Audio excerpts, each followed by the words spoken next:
Hello, everybody. Welcome to day 2 here of the RSL. It's going to be back in 2026, going strong here for StarCraft 2. I'm Tasteless. With me is Gemini. Hello. Geminis 2? Geminis 2, Yes. as Brian likes to say in Twitch chat.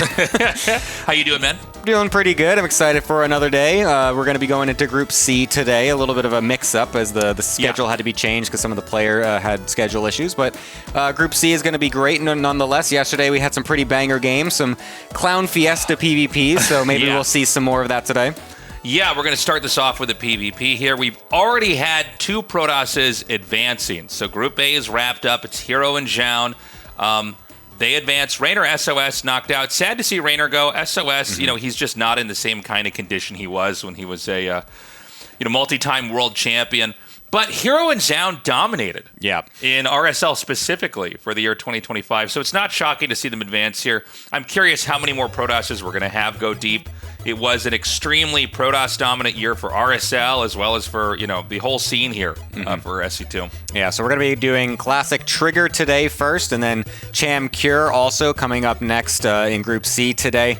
Some interesting names to have here as well. Classic, of course, the 2-time RSL back-to-back champ for Season 1 and Season 2 last year was very strong. And Trigger, honestly, even had some really nice results last year as well. So I'm curious to see how well he can do in this group.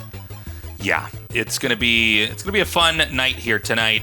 So we're in the first week of RSL. We're gonna be here every weekend, Saturday and Sunday. Join us at 7 p.m. KST. Just check with Google or an AI what time that is for you if you want to watch with us live here. We are going to have a 3-day event, Friday, Saturday, Sunday on the final week, and on the last day for the finals, we're going to start a little bit early. We decided to squeeze the last 2 days that we normally do of RSL together because we either had like a very short second to last day or a very short last day. And it's like, why not just have everybody come down here? We put this all together. And put on an amazing, banger of a finals here for that last day. Yeah, we also would love to thank Archon Studio for once again returning as our official partner of the RSL. We've even got the actual 2-player starter set delivered over here. This box is gigantic. There's so many things inside of it. I'm actually surprised how big it is and how much stuff there is. It's so much bigger than I expected. Yeah, because like the first box we got here, which is the single miniature, so we were like expecting something like that, to be honest, but I guess to be fair, this is the actual game, so. We initially planned to have this propped up on the desk, but it would basically block our monitors and everything when we're on camera here. This thing looks really sick. And look, they're just getting started here at Archon Studios. So this is about to go on pre-sale. Check them out. They're supporting us. And we are so grateful that they reached out to us here because they've been supporting our event here. And honestly, just making high-quality, top-tier, cool stuff if you're a StarCraft fan. Yeah, it's cool just to have new StarCraft merchandise stuff coming out because it's been years since we've kind of had that. It's been a bit of a lull, so it's good to see. It would also be great to see if you could join our Patreon because that is the way that we are funding these events. We were able to have some great tournaments so far. We were able to get that offline finals as well last year, which was super sick. So go ahead, check out the Patreon. We would love if you guys could help us to continue to support this endeavor. We've, had a weird, frankly, last 2 years of StarCraft 2. It's been kind of unclear what the future of the game was. It was one of the reasons why we decided to come together and put on this tournament because we like StarCraft 2. We don't want to stop playing and casting it, so why not just actually take control of the situation a little bit? But we do need your support, so consider signing up for whatever makes sense for you. If you're not in a position financially to sign up, you can also join the Patreon for free. And you'll be getting emails and notifications about what we're doing with that. We've also got a merch site. That's another way to support us. Go to tastelessthreads.com. We've got RSL merch. We've got general tasteless merch or esports, RTS, gamer stuff on there. So that's just a small selection of the things we offer there. So if you have the time, check that out. Patreon supporters do get a discount. Yep, we'd also love it if you could help us out on YouTube. We've had a lot of people helping us. I think we're over like 11K subscribers at this point, which is great, but we need more. We want everyone. We don't know how to be happy. People say, you should just learn that you've had enough. Learn how to just be happy with yourself. Not until I get more YouTube subs. How many? I don't know. I'll let you know when I feel like I can finally enjoy my life. We really want to get this big on YouTube. look, in the Asia time, especially with an English broadcast, most people are watching the VODs. It's great if you can join us live. Maybe it's morning time for Europe, or you're a night owl or a really early riser in the NA time zone. You're probably going to be seeing the VODs. But most people, I think, don't know about RSL still. Yeah. This was kind of an out-of-nowhere tournament. It's on my channel, and for a long time I wasn't streaming either. I'm still kind of growing my channel itself here. But we're hoping to get a lot of people to find this on YouTube. So even if you're watching on Twitch, do us a favor. Go to the YouTube, like and subscribe it. It's at Revive SC2. Yeah. And we're going to be going into our first match real quick here. It's going to be Classic versus Trigger. Trigger's feeling it. Yeah, man. Look at him bopping out. What do you think he's listening to right now? He is feeling it. Look at him. You think he's got the Italian rap like Rainer does, or what do you think he's got? Actually, I think that's exactly what it is. I think it's the Italian rap that Rainer listens to. They're on the same team. Maybe they share the same playlist. Do you listen to music always when you play? Yeah, I have basically. to listen to music I need now. something going on. Every now and then I play with no music just for just to see what it feels like, no distraction kind of thing. But then I end up needing to put something on because it's like too much dead space. We know what actually bothers me is people that play with just the StarCraft music on still. I do that a lot too, actually. You do that? For me, I think because I don't know, when I listen to music, I really absorb it. Sure, I feel like I've heard it all so much that I can't have that playing. Interesting. Anyways, we're going to go into this PvP. It was a lot of PvPs yesterday. We'll see how this one fares. We had some weird ones yesterday. I would imagine these are going to be more in the realm of normal. SOS, he always brings out a different approach to the game. For sure. But yeah, we're going to be doing a PvP to start it off. Classic on the top left-hand side, Trigger on the bottom right. Like you said, I would expect this to be a bit more of a standard overall PvP comparatively to what we had yesterday, but it is still PvP, so there's still room for shenanigans to get thrown around. Proxies are still a thing, and anytime you have a weird proxy or any type of aggression, there's always the chance for different base trades or low unit situations. So things could always get crazy. I would love to see it, but if I would have to hedge a bet, I think this would be, some simple expands, some blink play, third base timings, that kind of thing. Yeah, I think so. Right now the builds are mirrored, so there's not a whole lot to remark on here. We're going to get the core started a little bit quicker here for Trigger, but yeah, let's see what kind of games we're going to have here. Classic, I think, has shown at times some of the strongest PvP.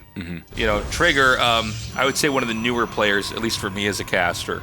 Not that we have too many new players in StarCraft 2, but he was one of the guys that was kind of on the rise and getting better and better, and then has eventually kind of emerged as one of these players that is like a top 16 SC2 player, especially in this time zone. So I would probably say Classic a little bit favored here going into this, but let's see what Trigger can do. Yeah, overall Classic definitely has the stronger record versus Trigger. Trigger did manage to take a series off of Classic recently. I think it was even this month, maybe a month ago or so. I looked at the stats, but overall Classic has been dominating just because he's a world-class player. Trigger relatively still on the up and up, but has been having a great rise overall in this last few years, like you're mentioning. So I'm excited to see what he can bring here. Classic coming in with a very fast robo on one base, kind of hidden to the top right as well. However, that's not even going to be tried to get scouted here by Trigger, as he's completely neglecting the scout, just only now throwing it across the map.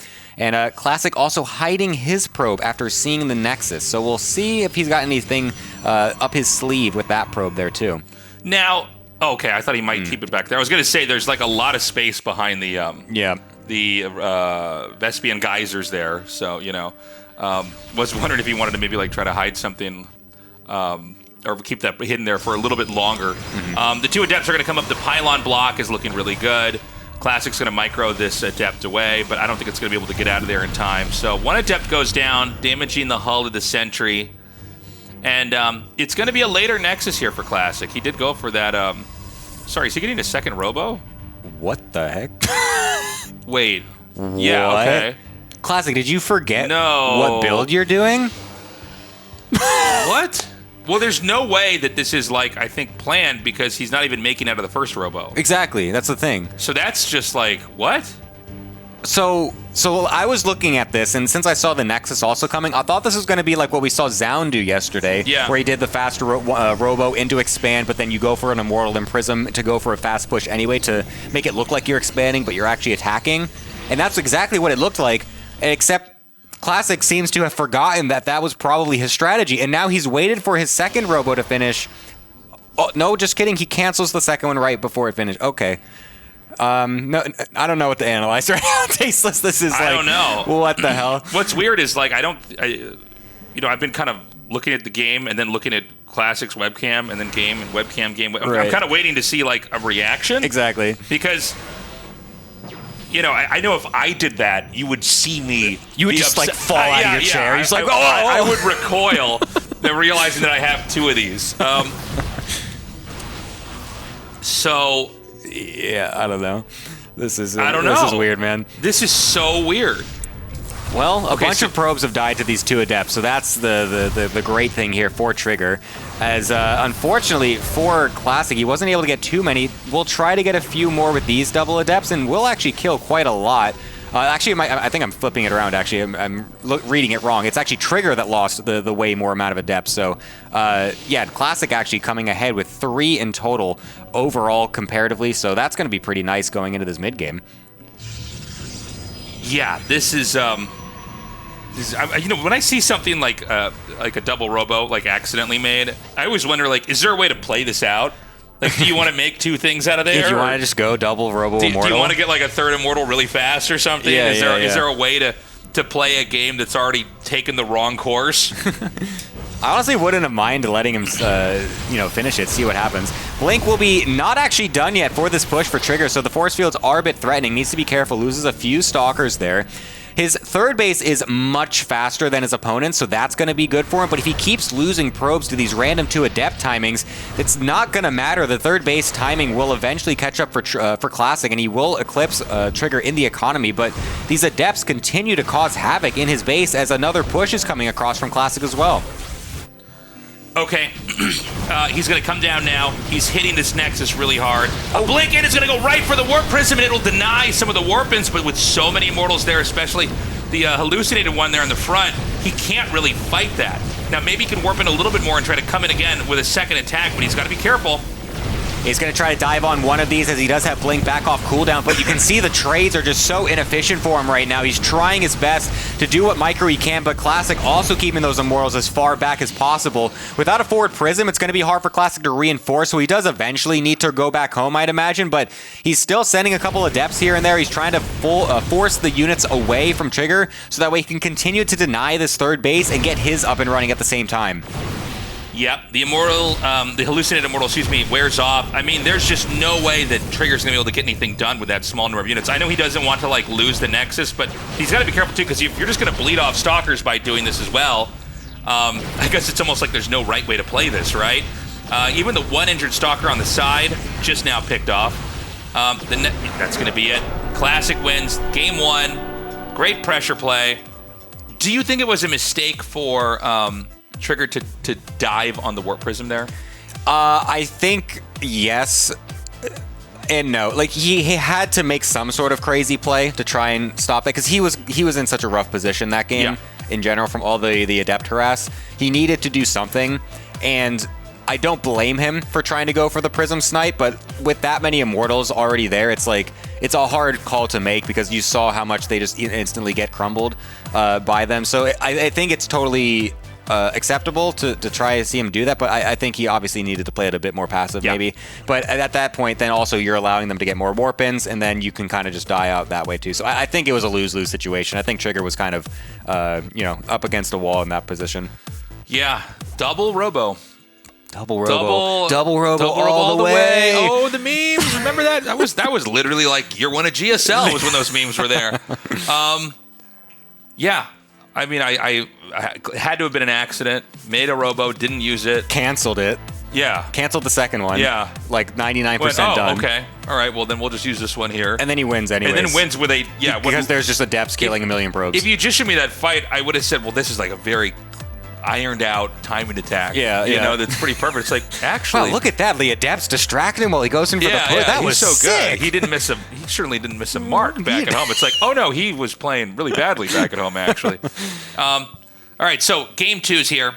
Classic in the bottom left, Trigger in the top right. And, I mean, let's see what kind of game we're going to have here. Classic, just, really well-executed attack. I love the hallucinated immortal there. Yeah, I like how many times we've been seeing that yesterday as well. There was a lot of that trying to just mess up with the mental math of like how the interaction works and stuff like that. Like, does it mind game them at all? It can be hard to figure out which one's the fake one too in a moment like that, because the Immortal, especially if they're all synced up firing, it's not clear. And then you can soak so much damage. I basically one bad click with Stalkers onto Immortal, you're probably going to lose the entire fight. Yeah, especially in that low number where it's like so important that you actually are clicking the correct unit. And you wait in 2027. That's when the hallucinated Immortal's in the back. Whoa. Okay, that's when the true gaming happens. Oh my god. Where every good player just automatically puts the real unit in the front and the bad spot, and all the other players are like, I'm so good, I know which one's the real. Of course, it's the one that's trailing behind. You're trying to trick me, and then that's going to be the next meta. Holy moly. Sage Tasteless is on the That's right. On the I'm thinking about Seed right now. I'm still thinking about Seed making that fake Immortal.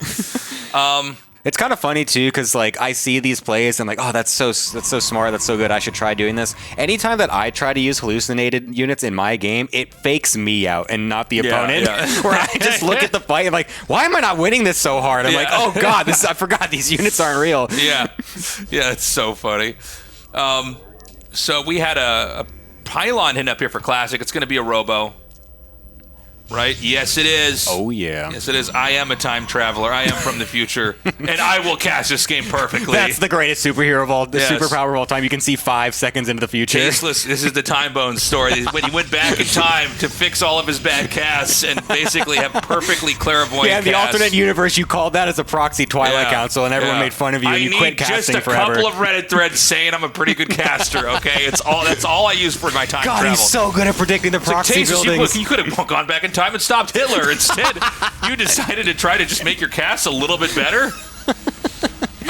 So he is gonna get that pylon eliminated. Now, there's something beautiful about putting the pylon there to like air quotes slow down the Nexus. Like, oh no, you're expanding. I need to expand too. When he's just gonna do a timing attack. That's so funny. And I think Trigger also did the thing this game as well, where he was really delayed with his probe scout. Yeah, he didn't actually scout, so he has no idea that there's been a missing pylon this entire time. He's only just now gonna try to put the two pieces together as some of the units start to stream across. And it's gonna be a War Prism first as well, so he's gonna try to elevator in some of the units and then try to get some extra reinforcements really quickly. Actually letting the two Adepts in as well. Okay, that's actually a good cancel, because obviously the units are still following in time, as obviously the Prism is here too, so he's just going to be able to drop those in, and then he follows it up with the Immortal afterwards. So is Trigger going to be prepared for this? Okay, so here come the Adepts. Now, obviously he knows there's a War Prism out here. He should know that there's a proxied Robo here as well, which means he knows there's going to be a follow-up after these Adepts. This threat is dealt with, right? There's going to be an attack in the front. Unless, actually, the main's pretty big here. You could try some juggling up into the main, I guess, but I don't know that you want to do that. Yeah, the ledge is really big on this map, so it's actually pretty easy to be able to go for that. And if the opponent is not prepared for it, it's just a killing move. Like, you just totally bypass the batteries. You can see Trigger's even preparing for that as well. He's even going to try to just go up in with half of them as well. Could try to go for a force field on the ramp is what those sentries are trying to go for. And then, yeah, he locks half of the army in the main base and then juggles back down to the natural to be able to kill the shield battery. That's the only one at this position as well. Forced to use a recall since the second force field does come down, and now we can just lift right back up into the main base as well. Classic has a big opportunity here. Some total nasty play there. I love that. He's going to go regroup down here again. He is going to go for the elevator. Now the Immortal's up here in the main. Okay, he does it. Oh my god, what year is it? We're going to have a force field there at the ramp. He's going to try to ferry this up here. He's isolated the Immortal. That's a massive play right there to keep that Immortal away. The Prism from Trigger not actually available to juggle it out just yet because it's still in production. Everything's still stuck in the natural as he already used that recall, and now there's going to be no production. Trigger is getting trounced right now. Artos has just woke up in a cold sweat when that pylon was killed. He felt something was wrong in the StarCraft universe. I think this game's over. Another force field here perfectly. Yeah, I mean, this was just like, an S-class, S-tier game here. Yeah, from Classic. Like, I mean, he could not have played better. Yeah, this was just absolute perfection right now. He's even going to unpower the Robo as well to make it so that we know Immortals come out. I like that little cute move of Trigger using the Prism to power the Immortal, but at this point, you're so far behind. You've lost your entire economy as well. Units just dying one by one.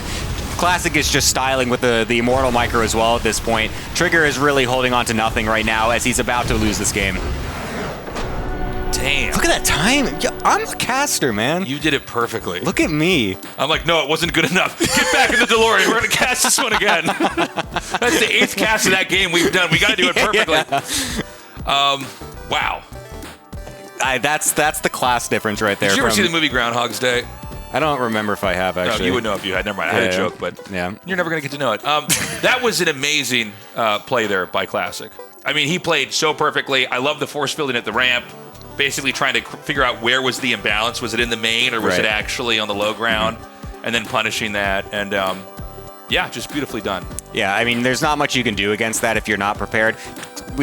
Trigger kind of got caught with his pants down a little bit, trying to go for that super economic, very corner-cutting kind of probe scout method where he wasn't actually scouting the main base until very late.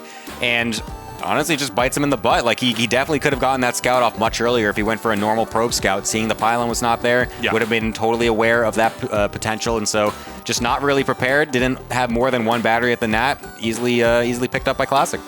Beautifully done. Guys, you know what to do. It's time to sign up for the Patreon. Some of you have just not had the motivation to open up the other tab. Yeah, man. And go to patreon.com. Just click that open button. Just type in the letters. Type it in. It probably auto completes for you anyways. Yep. It's easy to do. Could autocomplete to another P site that you probably go to before, but just keep typing out the word Patreon. You're going to get there eventually, okay? I don't know what you visit. I don't know your personal life, but get onto the Patreon and sign up. We need your support. We wouldn't be able to do this without you guys. And we wanted to do something that was kind of a bit more long form. A tournament you could follow over, weeks and weeks, and not just something that's like, a huge amount of StarCraft in a weekend, although we've done that as well. Mm-hmm. So we hope to earn your support. We really appreciate you guys. We're going to go to a short break. When we come back, this is Group C. Cure Cham. Yeah, Cure Cham. Group C will continue on. We'll be right back. Welcome back, everybody. Sorry for the little delay. We're waiting just for some players to confirm everything. But we are back getting ready for our next match of the day. And I've got the good old Sturgeon joining me for the first time for this season. Yes. Welcome back, buddy. How's it feel to be back? Oh, the boys are back in town. It's 2026, Season 4. Feels amazing to watch some more top-level StarCraft with you guys at home. Yeah, man, I'm very excited. We've already had a couple of great series overall the last 2 days. So, I'm curious to see what happens continuing on into the rest of the groups and everything. But, I don't know. Were you able to catch much of the stuff yesterday? Did you see the matches and whatnot? Or? Yeah, I watched all of it, yeah. We had some good games. Rayna's games, the PvPs were wild. Let's just get that out there first of all. I saw you guys enjoying those, and then the Rayna game's a little bit disappointing for him. I know. That's actually kind of crazy. I know, the fact that he's actually out first. It feels wrong. It feels like Rayna's got to be making a deep run every season. Yeah, I know. I think this is the first time he actually did bow out in the groups, if I'm not mistaken. I think you're right. I feel like he did get the playoffs at least every single time last season, or last year, I should say. Even getting into the top 4 of the offline finals, going all the way through that the LCQ bracket. So, this is definitely going to be his worst performance overall at the RSL. It's unfortunate to see. Yeah, that was a crazy run he had as well, by the way. At the offline finals, he played so well. We're not used to seeing that, but that is the situation. It is Group C today, guys. We just saw Classic knock Trigger down to the losers match here. It is GSL style. Next, coming up shortly, will be Cham versus Cure. I got to say, Cure is probably the favorite going into this. As a top Terran, and you were mentioning earlier, their track record is pretty one-sided. Oh, it's literally Cham hasn't won a single game versus Cure in his life. That's a tough obstacle. That's a bit brutal.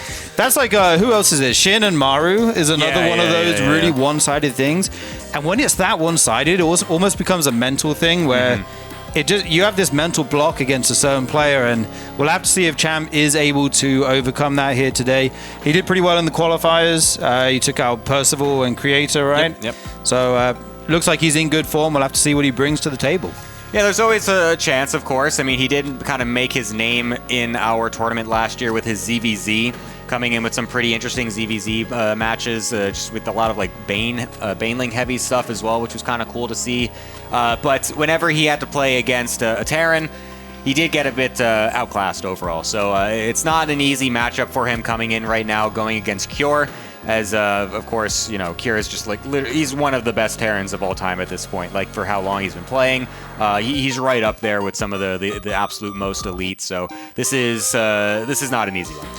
Absolutely, and the results show that. I think he got third at both Season 1 and 2 of the RSL.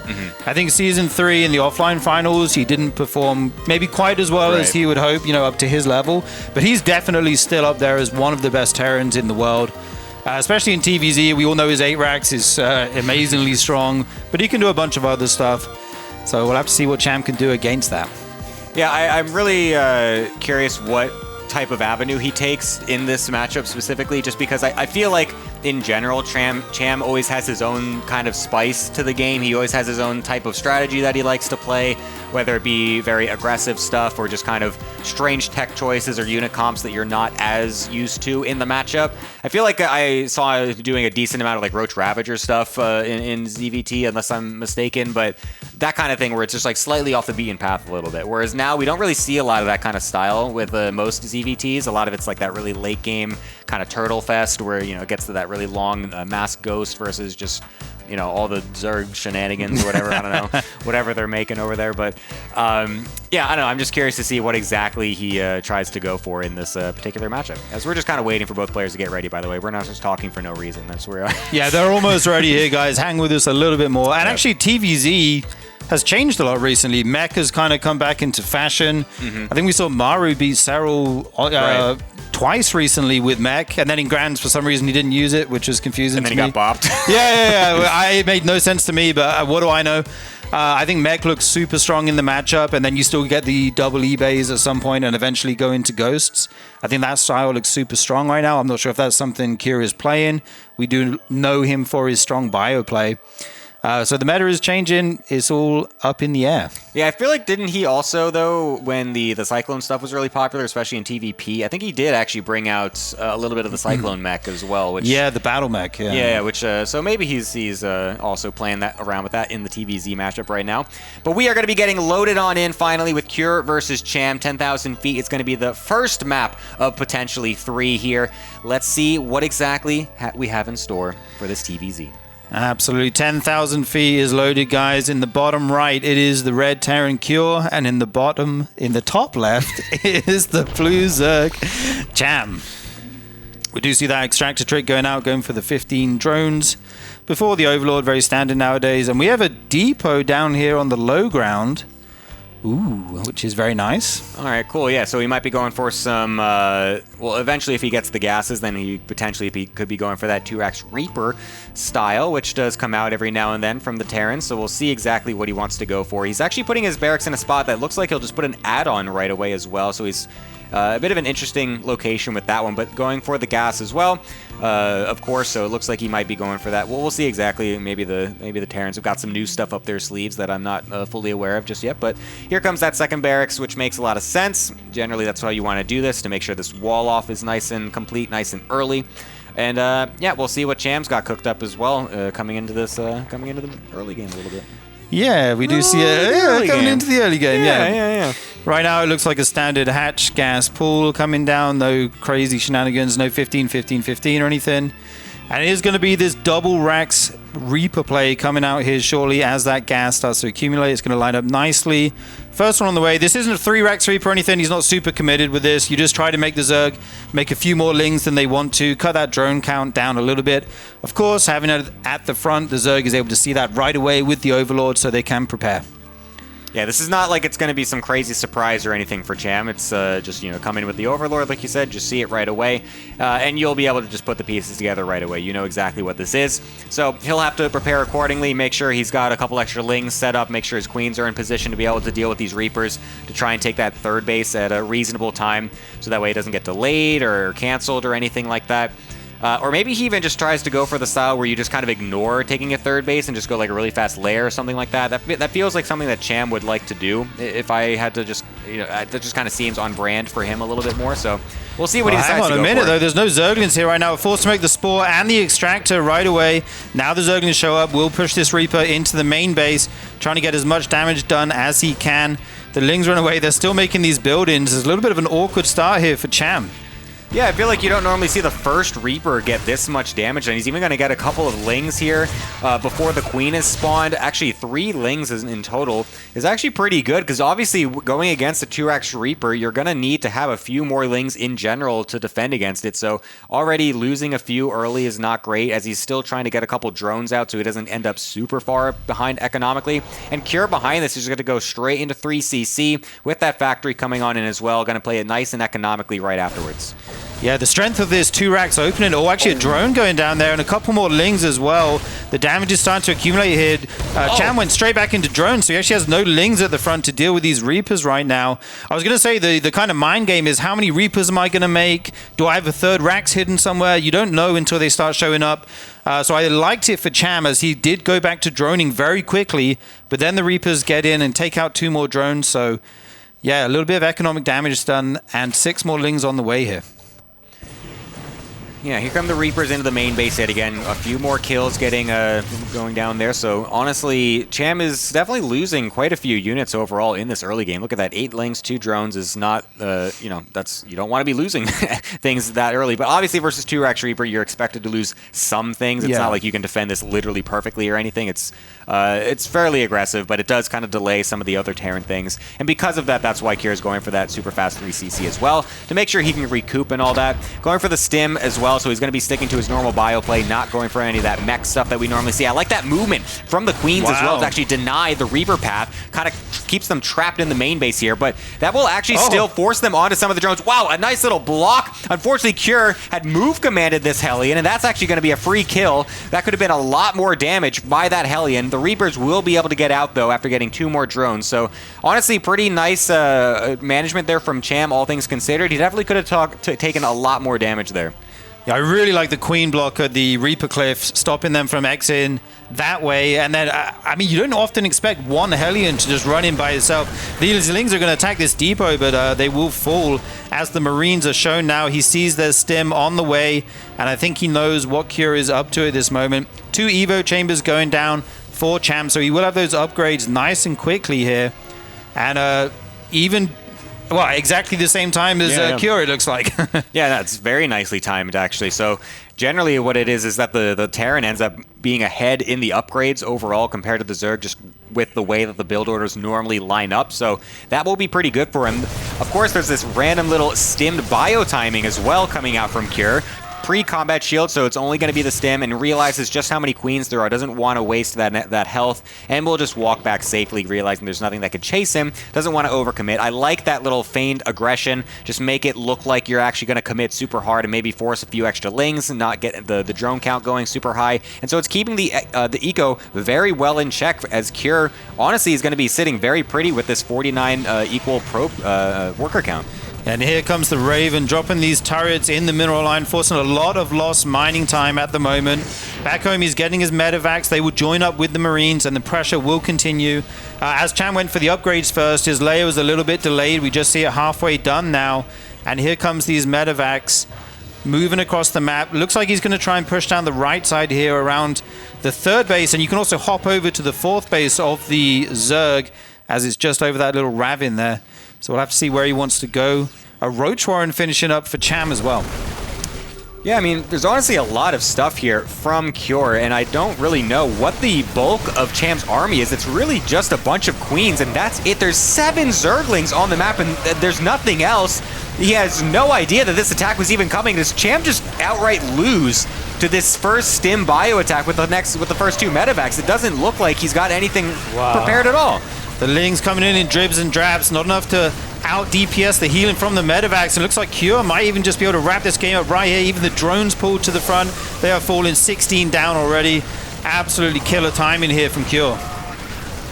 I mean, yeah, Cham just did not expect this to come whatsoever. Just GG's out right there. 7 minutes in that game.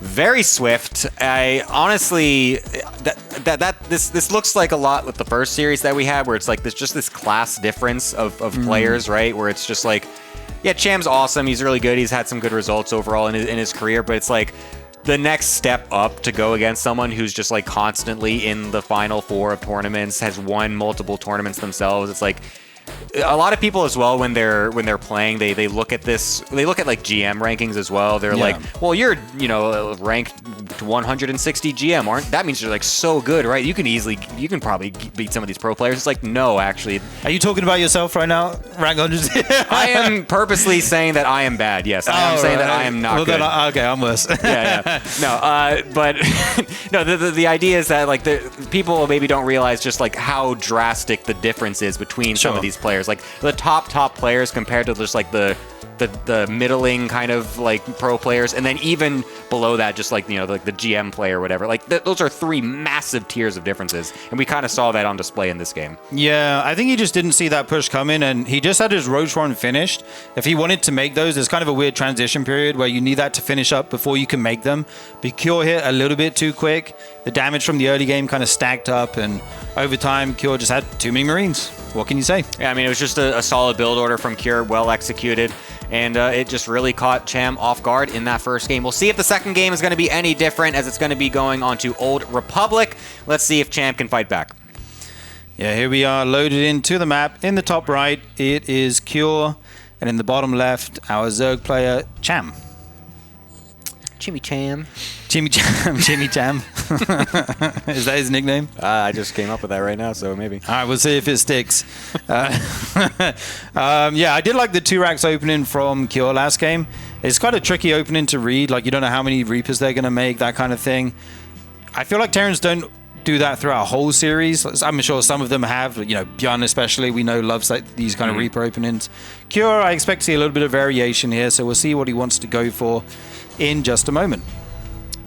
Yeah, I don't... Oh, wow. Okay, that's not what I was expecting. It's a CC first. CC first. Oh, man, that is cool. I was going to say he's not exactly someone that strikes me as like the proxy 2-raxer. That's more of a Maru type where, you get ahead in a series and just, that's the cue to just throw out the disrespect proxy 2-rax or something. Yeah. But Cure is definitely one that I guess would go on the opposite side in terms of that kind of gamble where he would much prefer the economy. So going for a CC first against Cham in this second map is very interesting. I mean, he's going to just really kickstart his economy nice and early, and we'll see what he wants to go with this. I remember a couple years ago as well, it was very common just to go to these CC first, and you just have this massive 2 base, 8 racks, or maybe it's 3 base, I can't remember. I think it was actually 2 base all in, like 8 racks, kind of just like full on, just massive amount of units. It's really hard to defend, so maybe he's going to try something like that. Yeah, the amount of bio you can get is insane. I love the change of pace. You go for an aggressive opening and then you mix it up, CC first the next game. Cham did go for the pull before the gas this game, so his speed will be a little bit later than usual, but not too late. We'll have to see when that comes down soon. We've got 2 queens on the way, a few lings. The Reaper's obviously delayed when you go CC first, so this game he shouldn't take any damage from the Reaper. Against 2-rax Reaper, you're going to take some damage, right? But against CC first, you should not. Ooh, the SCV just misses out on blocking that hatch. That would have been really nice if he was actually able to do that. Especially if you're going 3CC yourself, or fast CC yourself, that would have been really nice. But anyways, doesn't get the block. We'll be going into the factory afterwards as well. Very standard. Probably going to just go for a 1-1-1 style follow-up to go for maybe some, Hellions, maybe some Cloak Banshees, maybe if he's feeling it. But we'll see exactly what he wants to go for. But this is looking pretty solid so far from both players. Nothing's going to be putting them off kilter right from the start like we saw in that first game. Yeah, it actually would have been really bad to get that hatch blocked, because what base do you take next? I guess the one at the front. Yeah, it's true. But that makes the rush distance so small between the Terran Natural and your third. Mm-hmm. It could have actually been a big deal. I don't think you want to take like the 9 o'clock base or the 6 o'clock base. They feel very kind of isolated from your main and natural. So luckily he does get that down. We see the third CC on the way from Cure, so a very macro-oriented build here. Going to be following up with the Hellions and then the Starport units in just a moment, as he is making that tech lab. A tep lab. I love those Teppy labs. Yeah, I can make all those. Oh, no, I can't say that. Never mind. Okay. I was going to replace the Raven with something. Let's leave it. I'm not sure where you're going with that one, but I'll leave that be. First day on the cast, no problem, Serge. Anyways, so yeah, we got the first day back, man. Let's get it all out now. Get the rust out of there. Yeah, no problem. All right, we got the Overlord from Chimmy Cham getting ready to get a nice deep scout. Possibly will see that cloak coming in, but it looks like it's actually a fake, as it's going to be a Viking first. from the starport as the Hellions do try to make their way across the map here. Queen will be able to get rid of those for now, but they will, of course, rotate over. They're going to actually deep dive with just the first two and the Reaper, try to get just a few drones here before Cham is really prepared to deal with this. Very nice micro so far to be able to make sure those stay alive, and he's actually going to get a surround on the Lings. Really a great defense from Cham on those initial few units. Cure a little bit wasteful in this early game. Fantastic saves on the drones, keeps both of them alive, gets 2 Hellions and a Reaper. What's happened now? Okay, so he went Viking into Banshee here. Okay, I like that. Yeah, he's going to be able to clear out the Overlords, limit the vision of Cham. Often, when you go for a Viking, it's nice to follow up with something surprising. We often see Hellbat timings and stuff like that. Right now, we do know the Banshees are on the way. 2 more gases being added as well here rather early for Cure. We'll have to see if another factory comes down in the near future, as he does. He is up to... Oh, there he goes. Oh, there it is, guys. Looks like we're looking... He's making it happen. Yeah, when you see those early 2 gas at the natural from Terran, you know it's going to be mech. Luckily, Cham does already have a Roach Warren. He's got his double Evo on the way as well, so he can go into Roach Ravager and use that to defend. All right, yeah. So we were wondering if Cure was kind of going to be that guy that will throw in the mech, as he does love his bio play. And it looks like our questions were answered here. We've got the mech coming in game number 2, even going for the Hyperflight Rotors as well, which is really nice. So he's going to be going for some very speedy Banshee play. But first, it's going to be this Hellion attack right into the natural. Lings in preparation, but there's not too many of them, as the Hellions will just kill them and run on through. But honestly, about half of them getting killed off before getting into the main base. And a nice block with the Queen and the Evo Chamber on the right as well. Cham is doing a great job of defending these Hellion run-bys. Yeah, it's not over yet, though. There's so many drones there. He's got to avoid these, make sure they don't get barbecued. 3 going down so far. Great. What a defense from Cham. Fantastic there. I mean, there's been 2 Hellion dives, and he's only lost 3 drones. Of course, you lose some Lings, but those are kind of expendable somewhat as long as you clean up the Hellions without taking the eco damage. On the back of this, there is Banshee speed and more Banshees being added. 2 tanks at a time, and an eBay as well. And it's also interesting because that is 10 Hellions in total that have been killed off, and it's not even like he's playing bio after this, where it's like, well, okay, the Hellions are kind of expendable. You just kind of want to suicide them for drones anyway, and then you just go in with your bio push later. This is mech. That's actually army that he would normally just be making anyway with the composition he's going for. So just kind of suiciding all those Hellions for really not that much gain is not the best for Cure's overall game plan so far. Of course, he does have these Banshees coming in, but they do get scouted by that Overseer. So Cham will once again have a bit of a heads up as to know that these are coming. Will he have detection in all the different locations, though, is the next question. Yeah, we do see a spore of this base, but these Maynard and drones getting picked off here. Already 6 going down. The damage is starting to accumulate. You don't want to lose any Queens when there's so many Banshees out on the field. Okay, does manage to save that one. A second spore in the main to cover that kind of angle that the other spore doesn't, which is nice. Flies down here, going to start to pick off some more. Good damage so far by Cure. Yeah, 9 drones is actually pretty good, and honestly, we'll just get away with every single one of those Banshees is great for him. We'll be able to use those Vikings to clear out the Overseers as well to continue denying scouting, but obviously at this point, Cham has fully realized that it's going to be a mech play if he didn't figure that out already by the massive amount of Hellions and the Speed Banshees. That would be crazy if you're going into an 8-rack stim timing after all of that. So yeah, he was able to obviously figure this one out, and we'll be trying to go into his, he's getting a bunch of Roaches so far. He's going to be getting the +1 range for or +1 attack for them as well, and also I think that's range for the Hydras as well. Yeah, okay, so he's going to be going for Roach Hydra. You're the Zerg player here, Mr. Sturgeon. What is your take on Roach Hydra as a response to mech? Well, you need Vipers with it, or you need something else with it. You know, you normally go to Hive. It can definitely see you through the mid-game. Eventually, you will need some spellcasters of some kind. You can't just run into a bunch of tanks, you know, if they've got a good spread and a good setup. We already see the 4th base down now for Cure, and the tank count is pretty high and at the front. This will be difficult to break. We did see him make a Balin Nest early, so I think he read it was mech a little bit late, but also you need some anti-air against the Banshees, right? He's still getting Bane speed, though. Okay, so he's going to go Roach Hydra Bane. And an Infestation Pit. Okay. He's doing everything. We're just getting all the stuff. He's just getting a little bit of that, Ultras, we're going to get Broodlords. What else do we need? Let's get some Swarm Host in there. Why not? Just get the one random Swarm Host that you accidentally make every now and then by clicking the wrong button. I mean, it could be. You know, we'll see. We'll see. There are some Banes here. Bane's really good against the Hellbats, obviously, and the Hellions. Able to clean those up quickly. 3 Thors at a time being made right now by Q. I really like this. Some Terrans go so heavy on the tanks, and then something like a Broodlord switch can hit them hard. But a lot of the Thors just trade well against basically most stuff. Yeah, the Banshees are going to try to find some more damage over to the bottom side as that also distracts Cham, as the rest of the army is going to move right down the middle, get a really nice position, completely uncontested. No flank or anything really is getting set up right now. It's only the Queens on the right. Bile's getting thrown down on some of these tanks, and actually a few of them pretty clumped up, so we'll be able to kill quite a few of those. The rest of the units are going to be able to streamline in as well with the reinforcements. There's not too much coming across the map just yet for Cure. So for now, it looks like Cham might be able to hold, but actually everything's... that one tank in Thor is somehow killing every single last unit. So now I think the trades are actually going pretty well in Cure's favor, and we'll be able to keep this location. Yeah, 19 Hydras in production, and Banelin speed just wasn't finished for that fight. That would have helped so much if the Banelins can't connect on those Hellbats. But I think that was a very good trade for Cure. He's looking in a very strong position right now. 2 more CCs on the way. We'll see him making this transition into the late game mech army with a ton of CCs. Eventually you sack some SCVs and just get a ridiculous army.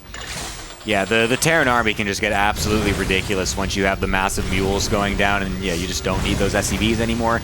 Nicely done by Cure to also deny this creep spread. Of course, you want to, especially as a meching player, you want to make sure that you deny as much vision and as much map control as possible, so that way they can't get the crazy flanks against your army. Your army is so much slower. You need to be able to make sure you can just lock down the positions nice and easily, and he's definitely trying to go for that here as he goes onto the high ground with a larger amount of Thors as well this time. The army is maxed out for now for Cure. Cham struggling to reach that critical 200 point, so this is going to be a much more difficult trade coming up in this next fight. Yeah, Cure's army is massive right now, knocking on the door here, starting to clear out this creep. Get entrenched between these 2 bases of Cham. It's going to be very difficult to attack into this. The siege tanks are now in range where they're starting to threaten the hatchery and the spore crawler. So eventually you have to go. Hive's on the way. We don't have Vipers or anything. You're going to have to attack into this with the layer tech Zergion. It's going to be so hard, but here he goes. It's going on the left-hand side too as well, but unfortunately it's not really getting behind the army. It's just meeting it right in the middle anyways, and everything is starting to melt on this front line. The tanks and the Thors on the back end really not even getting touched as Cham tries to go for a deep dive on a few of those tanks, and you're going to see everything bleeding out for Cham right now as Cure's army remains basically untouched. Things still streaming across the map as well. Cure's looking like in a great position. Yeah, that was such an amazing fight for him. We see him, you know, taking the supply lead now, starting to kill this hatchery. You cannot lose these bases as Zerg, especially when the Terran has so many. Frantically trying to send some Ravagers in here. The Biles go down. They're going to hit a Viking, but it's not enough. Cure takes game number 2 with some dominant mech play here. Really impressive. Yeah, very nicely done by him, and it looks like he's going to keep his perfect streak against Cham going for at least one more series. What is it now, 15-0? Yeah, 15 games and 0 losses against Cham, unfortunately, lifetime results. So, yeah, not the matchup for Cham here, unfortunately. A bit of an outclassing, but he did kind of try his best over there in that second game. The early game was really good. Yeah, the early game was great. Like his defense was great for a while, and then eventually, I think it was the Banshees. Was the kind of turning point where Cure started to get that damage, and then he got out of control, right? Yeah, I guess he just didn't fully expect the Banshees, didn't know exactly where they were coming from, or if they were even coming at all, it seemed like, because he seemed to be pretty caught off guard, just wasn't able to track them down. Once they have that speed upgrade, it's pretty hard to actually catch them. They are so fast. It's crazy how fast they are. And if you don't have Mutalist, you'd like chasing them with Queens and Hydras. It is pretty tough. That's my ladder struggles summed up. We won't go there. But yeah, unfortunate for Cham, but he's going to be dropping down to the losers match a little bit later. Of course, we're going to be going into the winners match in just a little bit. But before that, you need to go to the YouTube, everybody. Everyone, open up a new tab, youtube.com/@ReviveSC2. Follow us, subscribe, whatever. Click that little bell that no one clicks anymore, but you can still do that. You should do that so you can know when we post things. Spoiler-free VODs. Please, just, I don't know, do whatever you want. Do it, please. In the age of AI slop and brain rot, show the algorithm what kind of content you want to see. Long format, high effort, top level StarCraft 2. Yeah, man. We this is the revolution against the garbage. We're fighting back. The rage bait filled internet nowadays. Yeah. Stop scrolling those shorts. Check out some RSL. Well, we post shorts sometimes too. So, Check out our shorts. Shorts are great. I love shorts. Excellent. Yes, they're very good in the summer. Anyways, we'll be going to a quick break, and when we come back, we're going to be having the winners match. Don't go anywhere. Hello, everybody. Welcome back. We're going to go on to the winners match now here in Group C. It's been some short games here. It's been going fast. Yeah, this is probably the fastest first half of broadcast I can remember. Yeah. I'm trying to recall something, but I can't. But I think this matchup is going to be a long one. Yeah. These Pure players are classic. a lot more evenly matched. I feel like this could go either way. And hopefully we get a game 3. Yeah, I would like a game 3. Every once in a while we get unlucky and everything's one-sided. Here's what the group standings are so far. So don't be confused. You are on day 2 here, but we're doing Group C. One of the players in Group B had a family matter to attend to, so we decided to move it around for him. So you can see in Group A, Hero and Jown advancing. Raynor, unfortunately, is out, and SOS died in that group as well. And today we're doing Classic, Cure, Trigger, and Cham. Yeah, Classic Cure making it to the winners match. The winner of this will progress to the playoff stage of the group. The loser will go on to the last chance match, where they will face the winner of the losers match, which is Trigger and Cham. That's right. So the winner here escapes, moves on, just out into the next phase of the tournament here. Classic here, we've seen these guys play a lot. They usually make for some pretty exciting games. Classic has been in incredible shape, but Cure a lot of times looks like he's even rivaling Maru here as the best Terran in the region. So it should be a great game. We're going to start this off on the map Old Republic. Yeah, I was just looking at map number 3 there, one of the new ones, Missing You Today. I said that as I looked at Gemini over there. He just gave me the weirdest look. But yeah, map number 1 will be Old Republic, one that we know very well. Ladder map here. In the top right is going to be Cure, and in the bottom left is Classic. So, PVT has gone through, I think, its own challenges as a matchup. It for a long time was a matchup that could kind of, it's funny because, obviously there's no overlords in the matchup, right? So there's a lot of ways to surprise each other on either side, a lot of ways to hide things. And especially when you get in the late game when the armies are roaming around, there's a lot of ways to kind of circumvent each other or drop each other, stuff like that. But it did seem like last year it was a real challenge for Protoss to, let me rephrase it, it was a challenge for Terran to actually break a Protoss if the game went on for too long. Yeah, I think the Protosses have become like Zergs in this matchup where they end up taking so many bases. Like, do you remember that one Trigger game where you had like the whole map, like 9 or 10 bases? And then the Terrans kind of hunkering down, trying to get to that late game, get the Ghosts, get the Liberators, get that really strong Terran army. It's funny how games can be won in different ways, right? Like in some StarCraft games, you're like, okay, you need exactly this many Stalkers because it one-shots a unit, and then you snowball the game with this fight here. Or you want to hit their 4th hatchery while they're expanding as Terran and try to break them there. And if you do that, all the game after that's pretty easy. But then there's matchups like we've seen in last year's PVT where it's like, well, you kind of just want to just tech up. You don't even really need to attack them. I mean, that's an option as well, but just like try to get 2 to 3 types of splash damage, and you just keep growing, and they can't really do anything. And it was one of the reasons why they changed the length of Psystorm, right? Psystorm, and this was a very controversial thing in StarCraft as well. I think in part because people think of a very certain type of experience with Psystorm is that it hits fast, it's a lot of damage, but now it lingers. Yeah. And I didn't really know what to think about a change like that. I feel like it's such a big change. I just sort of said, well, let's just see what it looks like.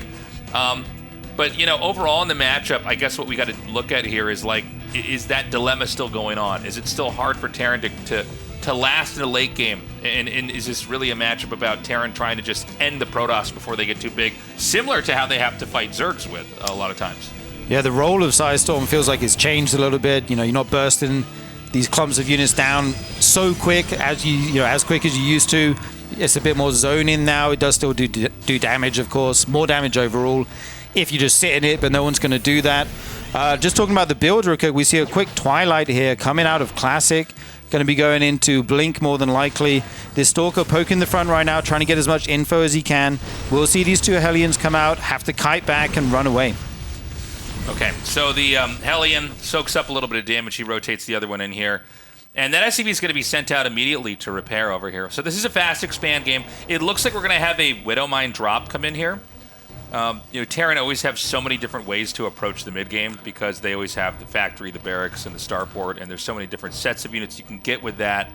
But already we have Classic making like a spotter pylon here basically at the third. So it's going to be hard to drop if he does come from that angle.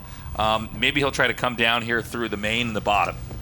Yeah, which direction Cure takes here could have a big impact. We do see the hallucinated Phoenix covering some of the other pathways on the map, looking for any Terran units. Moving across, does see a Hellion here. That doesn't tell him too much about where the medevac is going. It's actually going to be multiple mines here loaded up into the medevac. Classic's kind of committed to scouting on the top side of the map and the left side, but as you mentioned, Cure is going the other way. Yeah, Cure's going to be coming through the bottom here. And let's see how prepared he is in the main here to deal with this. It's really all about kind of preemption. Okay, so he is going to have this. Oh, wait, hold on. He's going to look back around. It looked like he was going to be totally ready for this. I was going to say, usually the easiest way to deal with this is to be there before they actually get there. So he's going to come in now. Now, you only have seconds to react to drops like this, and it's going to be all four. Wow. I think we saw Cure do this last time, and I was always a little bit surprised by it. Usually you see like 2 in one base, and then they'll try to send 2 somewhere else. Yeah, it looks like he will pick those up and then try to ferry them down to the natural. These mines trying to move around. Actually not being killed right now. I guess they're focusing on the natural. One more mine. Oh, that could have been huge if those probes got any closer. It will be 4 overall for these Widow mines. The medevac now stuck in the corner. Won't be able to get any more probe damage there. And here comes the Raven follow-up. What do you think about 4 Widow mine drops there? Because that's a lot of mines, right? I think it's tough to deal with. Way tougher than 2, right? Well, I also like the angling he did behind the minerals. It's kind of hard to get back there, and they sort of cover each other if you don't target fire correctly. So the auto turret comes down here. Excuse me. And it gets a couple more probe kills. So already a couple of nice pokes and jabs here from Cure. Now, I didn't see a command center made back in Cure's base, so there's a chance that he's basically winding up for an attack here. That or a much later third base. But Classic's already on his own third base. He's getting Zealot speed. He's getting a lot more gateways. He's continuing to develop despite how much the harass has been here. And with that second Widow Mine drop, the one from earlier. Yeah, they actually managed to get back in the mineral line. This Hellion dives in as well. We've seen quite a decent amount of probes going down. The Raven still being annoying. But Cure's going to be following this up, like you said, with a 2-base push. +1 on the way. Combat Shield Stim. Double Marauder production. And Charge on the way now for Classic. Okay, so we have a drop outside here. I love this. Now, is this for a flank, or is he going to go all the way around?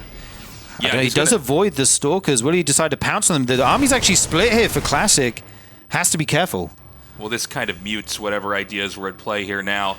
Now, he's got a small army. You got to be careful. The Stalkers are going to end up getting sandwiched here. A beautiful blink out. Had he not done that at that moment, he would have lost a lot more. Remember that right now, Classic has lost a decent amount of workers. His progress has been slowed down somewhat, which means it's always possible a larger attack coming out of this could be devastating. But Cure's not all in. He went for a much later command center. It's about halfway done. And we got to see, if Cure attacks, where is he going to go? I do think this is a hard map to go all the way across and attack a 3-base Protoss on. Yeah, he was going for that Colossus follow-up, potentially. Forge as well to get his upgrades going. This Raven still being such a nuisance here, flying around the main. Can even go to that 3rd base and drop a turret. Probes continuing to fall. This pylon will go down as well. The Stalker is actually not quite keeping track of the Terran army right now. I mean, he did see it with the pylon, I guess. We'll come over here, try to intercept them. Going to pop the Guardian Shield and go for it, but I don't think he has enough right now. And the Stalkers can blink out, but the other units cannot. Well, there's reinforcements coming here. Now, we don't have any splash damage yet. Right. It's Sentries, Zealots, and Stalkers. So there is a point where you just have enough Marines, and just enough infantry, I guess you should say, and you can really do some damage. And I do wonder if he tried to hit the natural, he'd basically hit the Robo and deny the Colossus. He'd have to go now. But instead, he's going to loop around here to the 3rd base. Yeah, the Colossus and range on the way, +1 attack as well. Here comes Cure, they're stimming up the ramp. The Widow Mines try to burrow in a good position. The force field's cut off a lot of this Terran army, but they can actually just walk through there, the Marines. I think the Marauders couldn't quite fit. And right now, Cure testing the waters, trying to see if there's a weakness. Oh, that Widowmine actually goes off. And here comes the first Colossus, Tasteless. Okay, so we're going to have an attack over here. And I think with the Colossus, the Immortal, I love this. Classic's pushing in here. He's going to expand right into this 6 o'clock spot. Got to be careful to not have those Stalkers too far out. And he's going to have a set of Zealots that are going to come here for a counterattack. I don't think there's very much defending that base over there on the outside. But this is going to get spotted. The two medevacs are going to see this, so he's going to be able to come back over here and recover before losing all the SCVs. Yeah, somewhat fortunate timing there. Does spot all these Zealots and will basically get a free trade there. I feel like that was very nice for him. He's making double Viking production, has that second starport coming down as well, so he will be able to keep up with the Colossus and Viking production, an upgrade finishing as well as that armory. 6 SCVs going down. Yeah, you know, if it not too much. I mean, I guess probably worth it for those Zealots that were killed off here. We are starting to get into that position I was talking about early on where we have, early on in the cast is what I mean to say, where, you know, the splash damage is beginning to accumulate, and there's, you know, a point in time where it's going to be harder and harder for the Terran to find an angle to try to break the Protoss. Classic is clearly just focused on growth. We saw this a decent amount, last year, where it's like as long as he's kind of able to just freely grow, it's hard to deal with, and this game is no exception to that. Yeah, the armies will meet here. The Vikings get a couple good shots off. This Raven is still here, being annoying in the Protoss third base.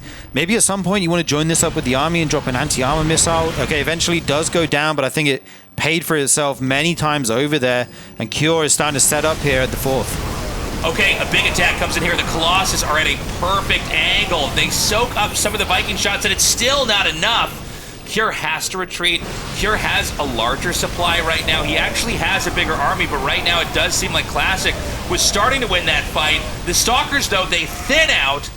Classic taking down one Colossus. He backs away. Cure taking down one Colossus. I can't talk today here. So Cure's going to regroup. Now, I think right now Classic is a little bit wobbly here.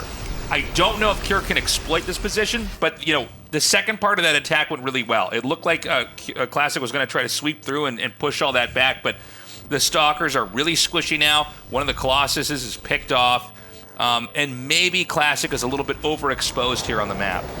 Yeah, indeed. Here comes that War Prism, though. That is one way the Protoss can deal some damage back to the Terran. If you can get a big warp of Zealots in the main, for example, that can pull the Terran army home, pull them out of position, let you poke somewhere else. Right now, it looks like Cure's army is way bigger. He's going to drop a couple Zealots into that base and then a warp in the main, trying to distract Cure as much as he can, stretch his multitasking. The Terran army is at home, though. It's not all the way across the map, so he can split up and deal with this. Yeah, he's going to have to back out. And, right now, Cure doesn't have a ton of presence on the map, but I think it's going to be his turn to make the next move here. He's maxed out. He's got some great upgrades. Classic is really beginning to balloon on the map. Yeah, he's up to... That's a 6th base there going down already. I think one move that would really cement Classic as having a lead here is if he took that top left base. I really like when players do that. If they've got one corner... It's similar to what a lot of PVTs are like in Broodor, actually. We used to not have games that would go this dramatically long and Protoss would get this big, but it seems to be a feature of the meta right now, and I think it's a really strong way to kind of just dominate, right? Because then Terran has to go in all these different directions. We've got an attack coming down over here, and the Colossi, Zealots, Stalkers doing so much damage, but the Viking count is insane. Yeah. And the numbers here for Cure are just overwhelming. Yeah, these Colossus just get shredded, and that's it. The game's over. There was something very funny about that fight because, like, as it's finishing, you're seeing the remaining reinforcements like run in, and just the last few units get killed off. Great game there by Cure. I'm not sure with that game. I'd be curious your opinion on this. Where exactly Classic went wrong, other than maybe a couple of sort of bad mid-game engagements. The one thing that stands out to me is the Raven. I think the Raven just got so much damage over time.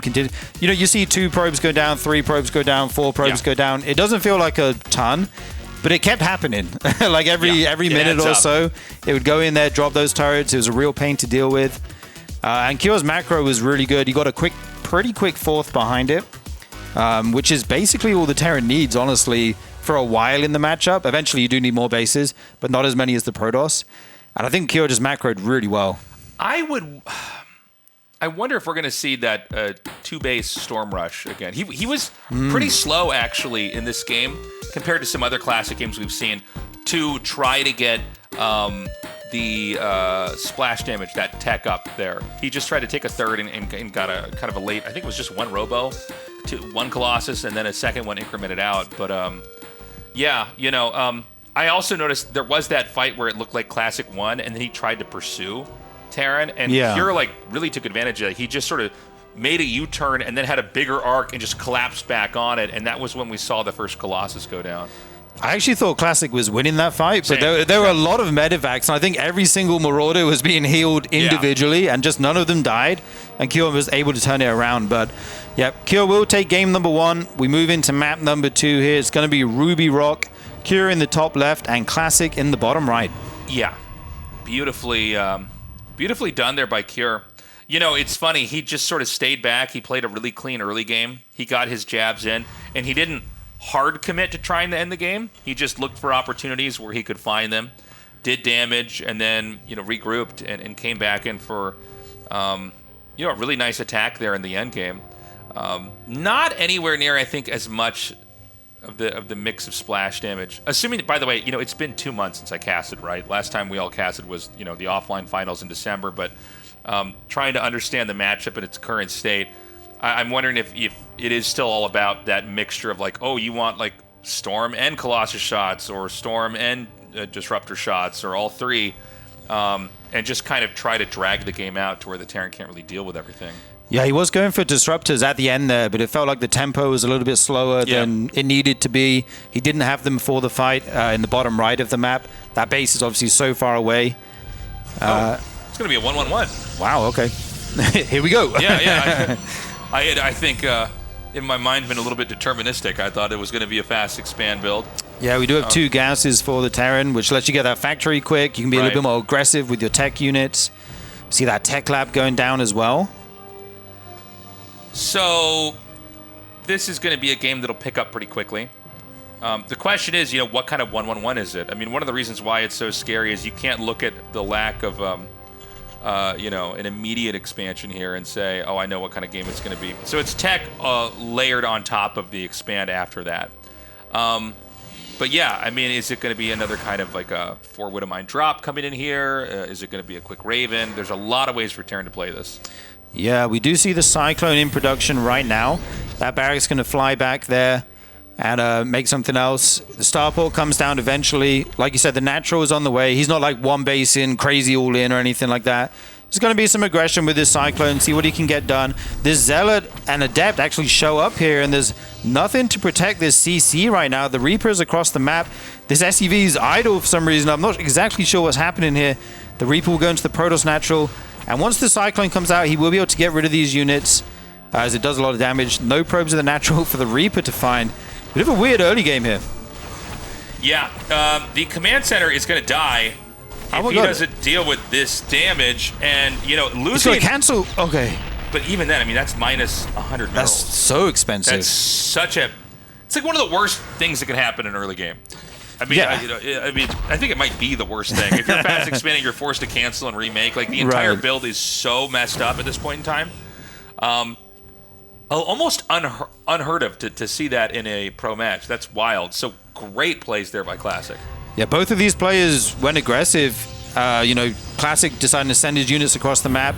He's actually going into charge here, as well as adding 3 more gates on and a battery. We may have some fireworks here shortly. Right now, the Widowmine drop. It's only 2 this time.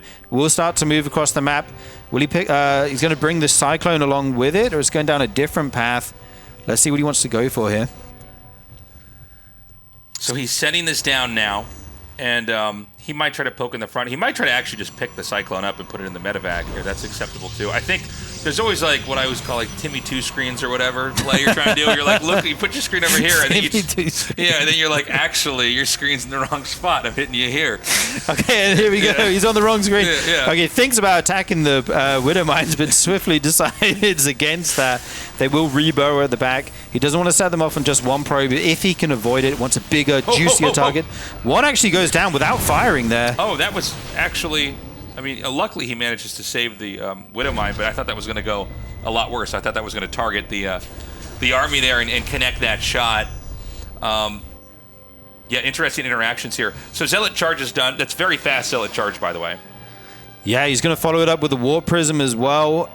I'm curious how aggressive he wants to be with this. We don't have a third base going down yet. No probe going out to make that. He's sharking around. This medevac still has a Widow Mine. We have to keep our eye on that. 4 gates available to make units with. He's starting to warp in some Zealots here. We do have a Raven out as well. Similar to last game, that Raven will start to be annoying at some point. Here it is going to fly into the main shortly. So this is, I got to say, like a very funny looking build. If you had just showed me the buildings and like not the upgrades, I would assume this was like 4-gate Blink Stalker, but it's 4-gate Charge Zealot. Right. And I'm not even sure what to make of it yet. I love the auto turret, by the way. How exactly is this supposed to be executed? Is the idea that you're just going to try to do a big warp in the main and then run into the front? Yeah, we'll see. He does pick up some Zealots. Looks like it's going to be a split attack. Yeah. Distract the Terran at the front, warp Zealots into the main base. Does he want to drop it just right on the tank in the middle? Maybe. I guess. I mean, if he knows where it is, maybe. Yeah, you know, the reason why you see this with Stalkers normally is because they can blink and they can pair well with the Warp Prism. They can be microed, and there's a lot more that you can do, but he's just going to go right in here. Now, the Cyclone can zone back the Warp Prism. Again, if you lose the Warp Prism here, like, you're going to... Oh, God. Oh, that did nothing at the front. Cured. Wait a minute. SCVs can repair, too? Super fast pull on those SCVs. They were there way ahead of time. I feel like I've cast so many different builds. I don't think I've ever seen this one.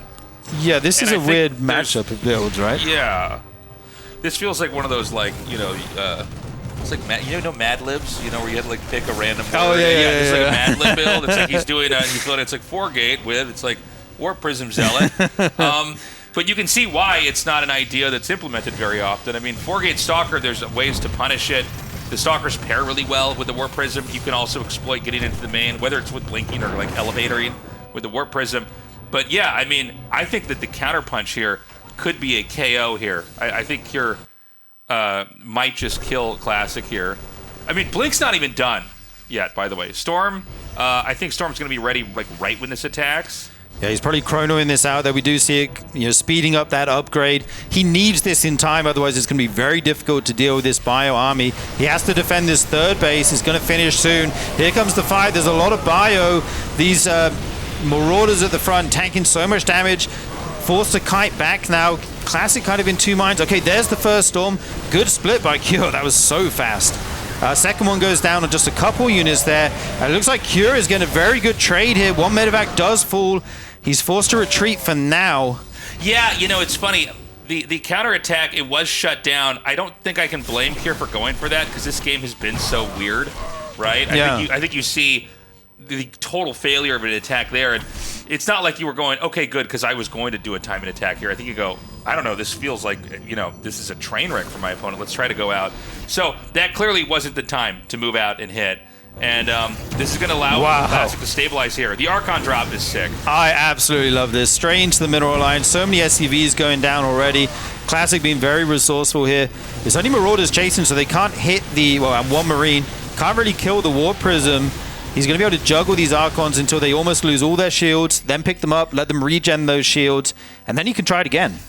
Yeah, I mean, the Archons, if you can just get a lot of damage off like we just saw there with the Archons and you don't lose either and get out, you've done, I mean, basically free damage, right? I mean, the shields are going to regenerate, no problem.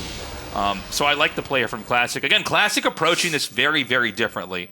You know, Archon drops were really big a long time ago. They're not bad, I guess, right? It's just as a concept, they could be very strong, but interesting to see him doing it here. Yeah, and we just see the third base now for Cure finishing up just after 9 minutes. Ghost Academy as well. He's going to need those against High Templar and Archon. He's going to try and land this third base. Classic thinks about moving out, but then comes back. He is going to take the fourth base here at the front as well. Start that transition into Colossus, so he has the 2 types of splash that you were talking about. And he's going to push.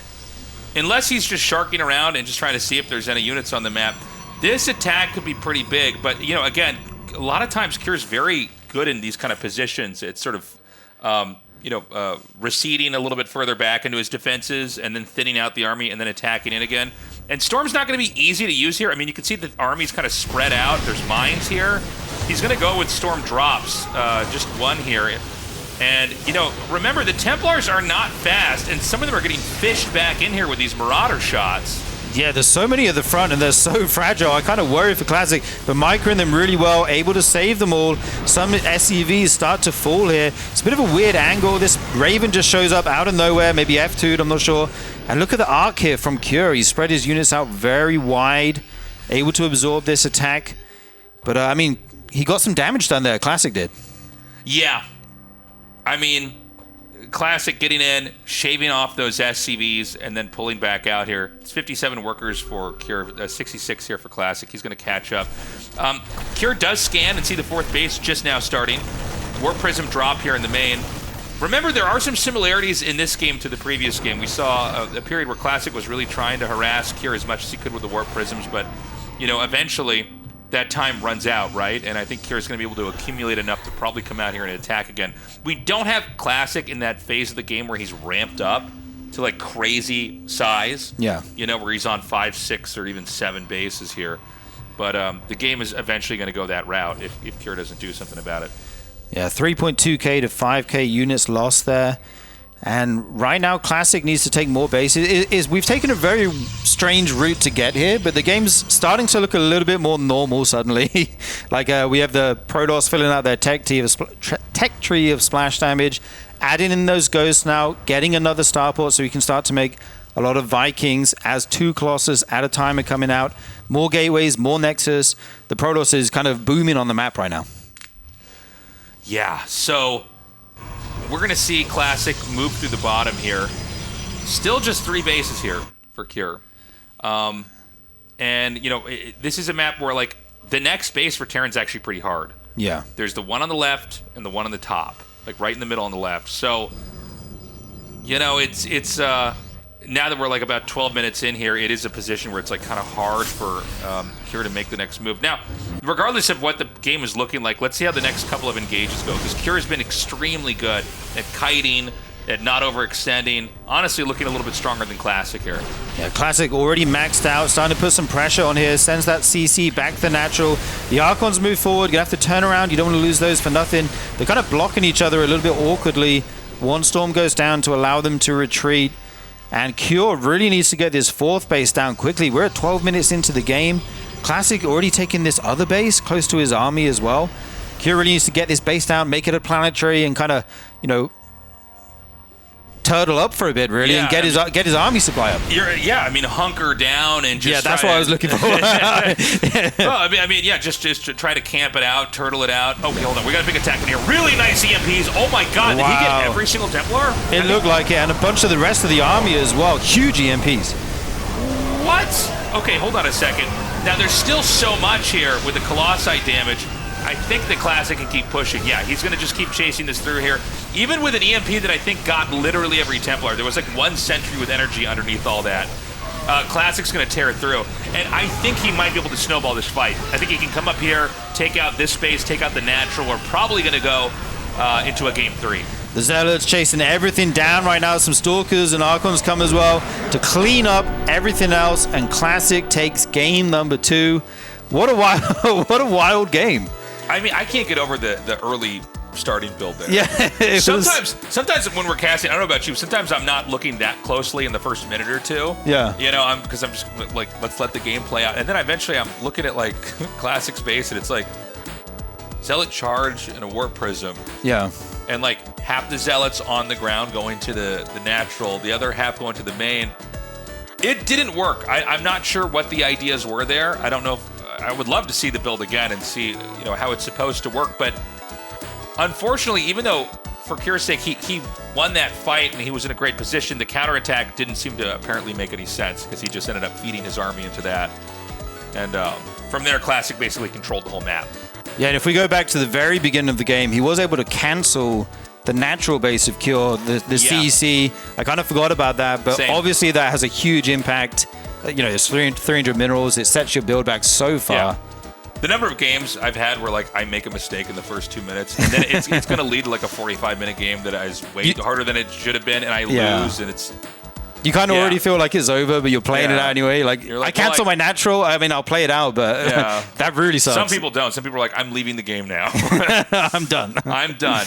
Go next. Okay, so tied up 1-1. Remember, the winner is going to survive out of this group. The loser is going to go to the losers match. But, you know, here we are in this game where we've had some pretty novel ideas and novel play here. I want to see what Classic does when it's all on the line here, because I think he would ideally love to just get out of this group and move on rather than have to try to wait it out in the losers match. Yeah, we know Classic for his blink play, especially in this matchup. But very cool to see that charge build come out. I really enjoyed it. We'll have to see if he wants to go for it again. This is one of the new maps. I'm not sure how well the players are familiar with Missing You Today. Is there a way we can shorten that? It's like a very long name. This probe right now is moving down the side of the map here, potentially looking for some buildings. Yeah, I mean, this is a huge map. There's a lot of places you can hide things. Oh, yeah. So where is he going exactly? This map is huge. Yeah, it's insane how big it is. Now, in some matchups, you would love to be on a map that's just crazy big because, you know, the distance to travel across an attack are obviously, you know, longer and more. So, I don't know. I mean, if we had, like, maybe the longest game of the whole night, I think it could be on this map. Yeah, he went down the bottom side of the map there, just ended up scouting. On the side of Cure, we see it's going to be a Reaper opening into that factory. Could be similar to last game here. He does have both of his gases. No CC on the way yet. We'll have to see if he's going to go for a Cyclone again or if he's going to mix it up. The Probe will return home. Classic, obviously, going for a quick expand. Adept again, which he went for last game with the Zealot. I don't think he's going to be able to get the same damage done, though. That doesn't happen often.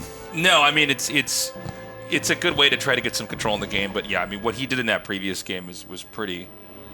You know, it's as good as it gets, you know. So, you know, we've got a game where it's going to be macroing up right now. We got to see what kind of techs are going to be delivered here. Ooh. He's actually going for 3 Reapers here and a Hellion as well. Going to be looking to be a little bit aggressive. Try to get some probe damage. This build can really surprise your opponent. Get in the middle line, start to kill workers quick. This little dance happening between the Reaper and the Adept right now. Even gets the mine off. We'll be able to save that Reaper. Second one as well. That's good, though. Classic gets to see it's 2 Reapers. This already puts your mind into thinking it may be Reaper Hellion. Yeah. Let's see if there's any more Reapers that are made here. So he's just gotten those 3, and he goes for the add-on instead. Reactor there. Across the map, we have the Twilight Council coming here. And I'm assuming this is going to be a Blink build. I don't think we're going to see Charge again. If we do, I want to see what that build was that we saw earlier and how it's supposed to work. Yeah, I feel like against what Kira is doing, Blink would be better. You can track down these Hellions quicker, you know, jump on the Reapers, that kind of thing. You just need mobility. It looks like he's setting up a little bit of a wall at the front here, which we need, but he's already in from the other angle. The Reapers get through, going to go straight into the main, and the Hellions as well. Everything gets into the main. How many probes are going to go down here? He pulls some off the line already, starting to fall. Yeah, and he is going to come in and... So far, I mean, it's a lot of damage to these workers. He's killed off 5 now. I don't know if there's going to be a 6th he can get. He's going to try to escape with that last Reaper. Jumps the Stalker up. And it's finally going to be wiped out. But 5 probe kills this early is pretty good, honestly. Yeah, I was so thrown off there. I thought Classic was actually making the wall and was going to have all his units in the gap. But everything suddenly ran in from that bottom side. Yeah, he sent the Reapers in through the bottom, and then that created an opening where the Hellions could run in that entrance. Yeah. And, you know, the reality is the Reapers are... There's nothing that's more expendable early on for a Terran player.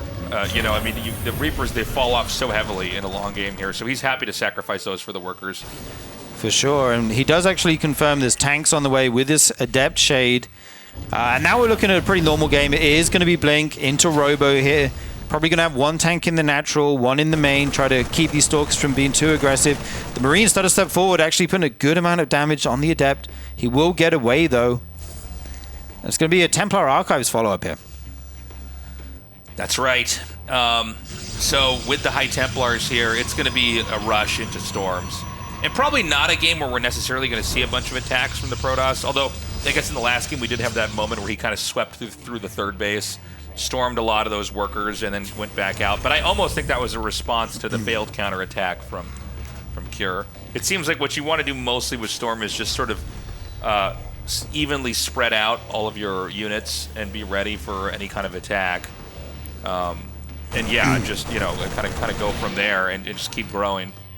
Yeah, Classic adding six gates here. Maybe he is going to attack. Okay. He's going to have a lot of production here. Yeah. Storm is on the way as well. Look at that. So many gates in the main. A battery as well. It looks like Classic. We'll have to see if he wants to be aggressive with this. We do see Cure moving out right now. Stim is almost done. Combat Shield's following up about halfway. No medevacs with this army right now. They are in production, so they'll have to join up with that force. Yeah. The Stim and the combat shields were delayed enough so that they can, come out at the last possible moment here. So we're going to have a charge starting now. We hear some medevacs loading up. I think they're about to go right over these stalkers, so there's going to be no surprises here.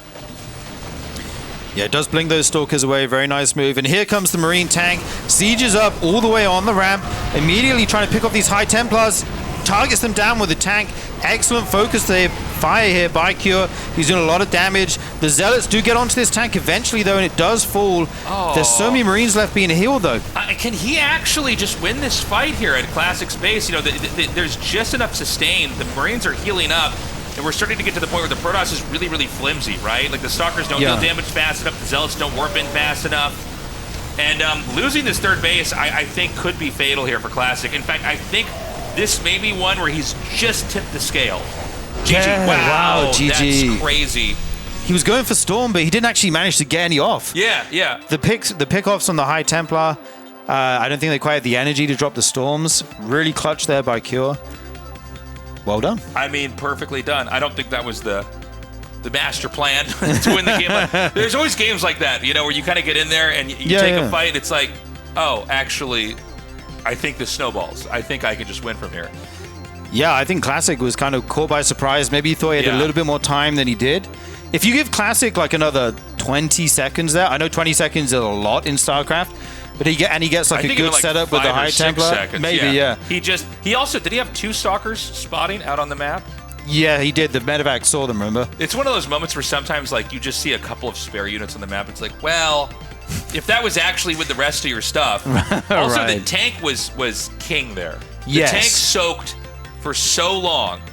That tank was a Chad. That Walked was- straight up the ramp, siege right in his face, Yeah. and picked off some Templar. Well, it's funny because it played like an opposite role of what you're supposed to have with a tank. The tank is supposed to just be covered, and the tank kind of, if the tank lives, then there's a few Marines left, you win. But it was actually the two tanks just soaked up enough damage that then the Marines could basically win and stim everything down.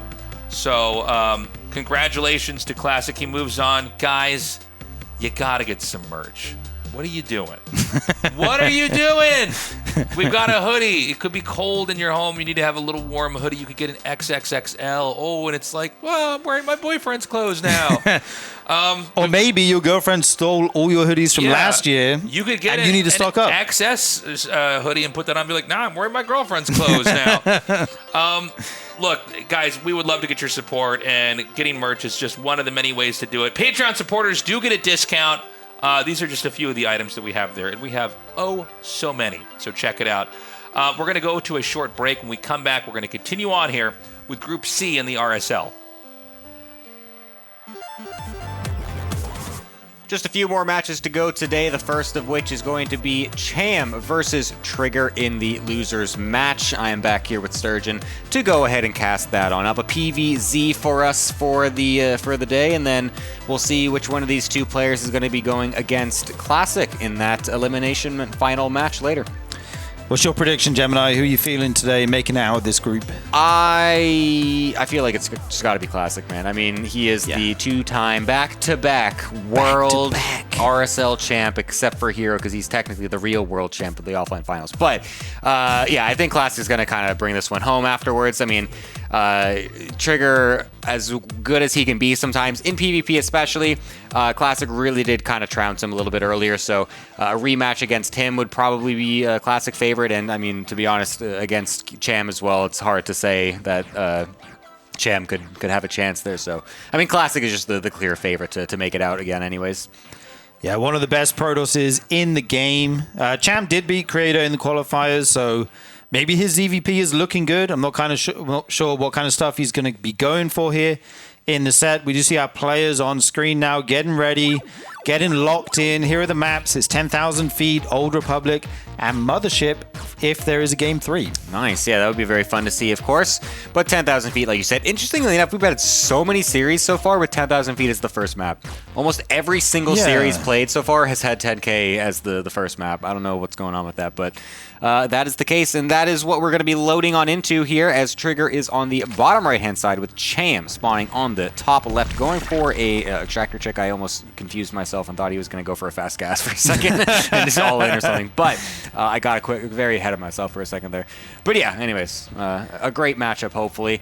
Actually, interestingly enough, these two players have never played against each other. Ever. I looked it up on Lilac, and they have 0 results on their match history. Well, we are making StarCraft do history right now as they play their first set, Gemini. Wouldn't have it any other way, man. That's what the RSL, making history every single day. Yep. This drone is actually forced to take the natural base at the kind of forward base. I don't like that one. I prefer the horizontal one. This one feels like you can attack it kind of easily as a Protoss. And I just imagine Oracles flying into that middle line. You're going to get in there so quick. Or even you can do like fast Tempest builds on this map. Already fairly common, I would say, compared to some of the other ones just because of that the air distance. And now, yeah, going ahead like that with that third natural in the third base / fourth base location. Yeah, that does make that a potential threat. We'll see if Trigger wants to go for something like that. He can mix that in. He likes to go for a couple of interesting builds in PvZ, so we'll see if he wants to go for that. Now there is the Nexus, goes down. Going to be following up here with the the core shortly.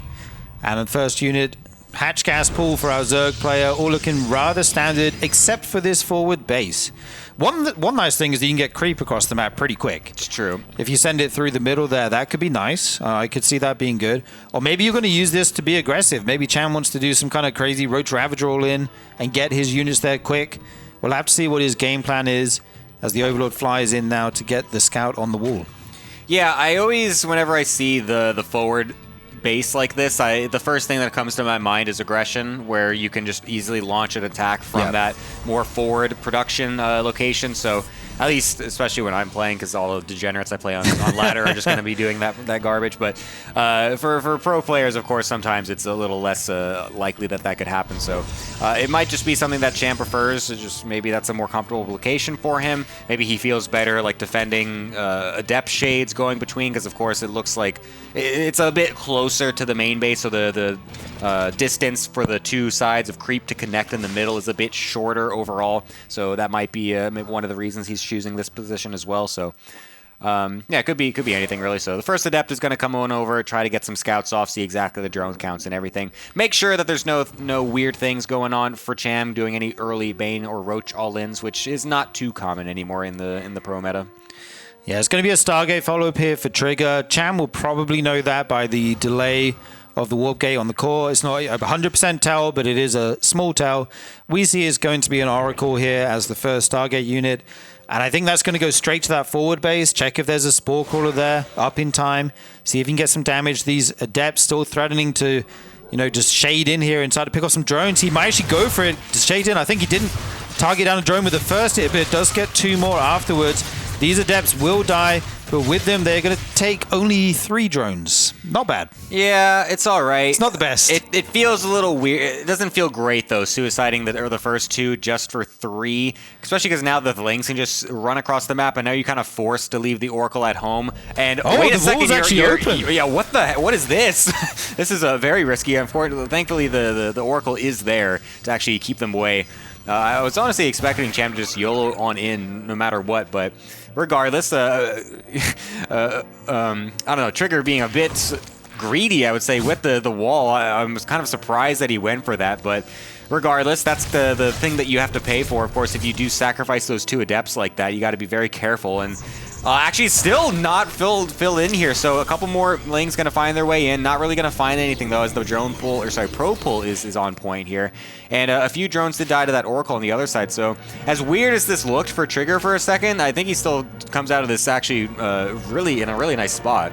Yeah, it's completely fine in the end. Like, maybe those Zerglings could have done something crazy, but the Oracles are so quick. They kill Zerglings so fast, they would probably chase them down. Twilight Forge going to be the follow-up here after the Stargate. We see that now. We'll have to see what upgrade he wants to go for.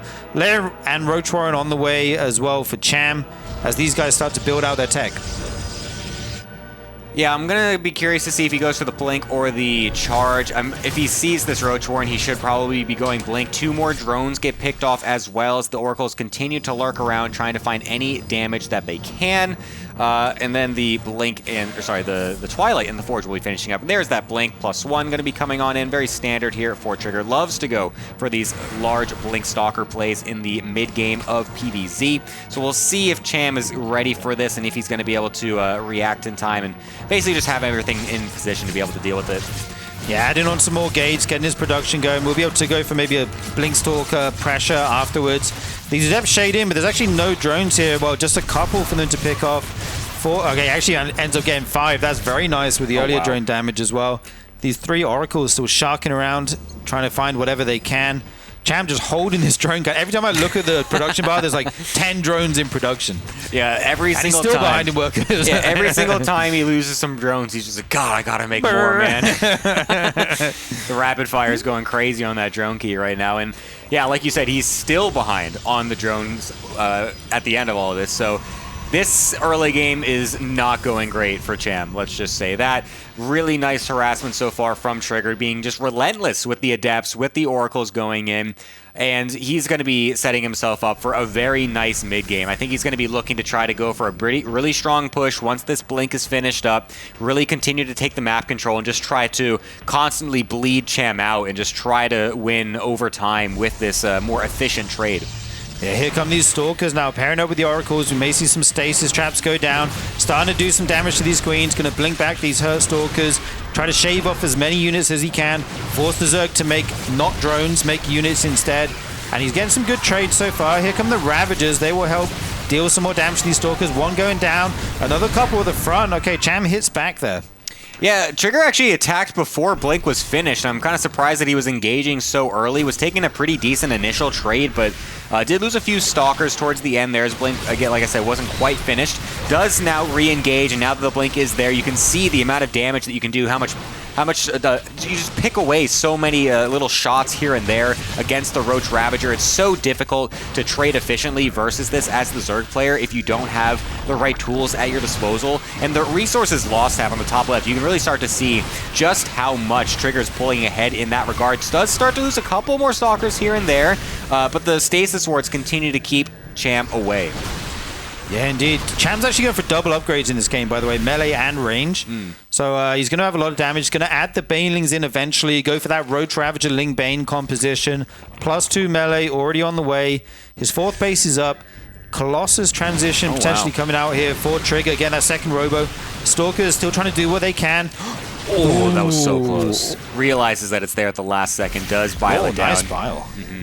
Yeah, that would have been really bad if he got stuck like that. That would be in a moment for Trigger to pounce immediately. Prism is now at the front as well, so it's going to make it much easier for Trigger to reinforce if he does want to. A bit sloppy there, but, you know. Just walked into so many of his own biles. Actually took a ton of damage there. He's charging Colossus on the back here. Another attack upgrade going down as well. Trigger's really pushing the issue here. Normally we see the Protoss back off at some point as their 4th base goes up, but he's been very aggressive in this game. Yeah, he loves the aggression. He loves multitasking, blinking around. His micro is excellent. Trigger really loves to hone in on this specific style. And honestly, Cham has just kind of cut the drone key at this point. He's just been going maxed out on units, just trying to get as much Ling, Ravager, Baneling as well, eventually on the field as possible. And even with all of this, Trigger is still taking pretty decent trades, but 17 probes just died to some sort of counterattack, it looks like. Looks like some Banelings maybe found their way into the 3rd base and ravaged the entire economy at that point. So actually a great move from Cham to be able to find that. It's going to potentially give him some leeway going into the later stages of this game. Yeah, Cham doing some excellent damage there. Another Baneling run by, going to come down this right side. Maybe send that into the 3rd base again of Trigger. Try and get some more damage as these probes are transferred around. There's only 12 here, but if he could get those, that would be a huge win. Meanwhile, he jumps on the Stalker army with these Roach Ravager Ling. Oh, here they go to the Banes. Another ton of probes going down. Trigger caught on the map as well, forced to retreat here. The Colossus at the front. Okay, nice micro with the Warp Prism here.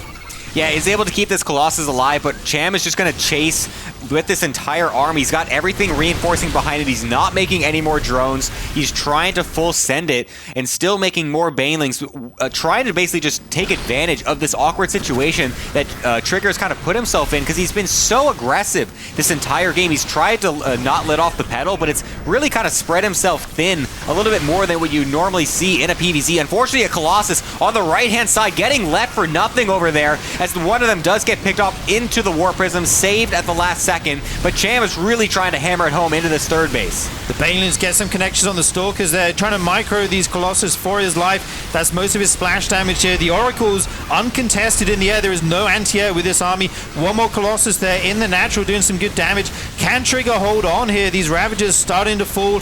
The supply looks very in Cham's favor, but we all know Ravagers are super supply inefficient. If this Colossus falls, that'll be huge, but manages to fry those Lings. Oh, but here comes more. Oh, the last tiny tick of damage on those reinforcing Lings does get it. And that was a lot of Trigger supply right there in that Colossus. Thankfully, he does have this fourth base still as well, so he will be able to just resaturate that with the probes from the third, because he didn't really lose that many probes in that attack. It was mostly army and the Nexus itself. So while losing the Nexus is bad, of course, he's still going to have essentially the same economy that he did beforehand. And this is super committed from Cham. You need to be able to do insane amounts of damage, or else you will actually start to get outscaled, because the Protoss army over time will get better than what the Zerg has right now. Yeah, another Baneling run by set up in the bottom left of the map. Can go into that new fourth base where all the workers are. Some Oracles hitting back though. Really good damage here. Nice find by Trigger. Gets 8 workers. When you're only on 67 or whatever it was for Cham, that actually hurts quite a bit. The Warp Prism flying around as well.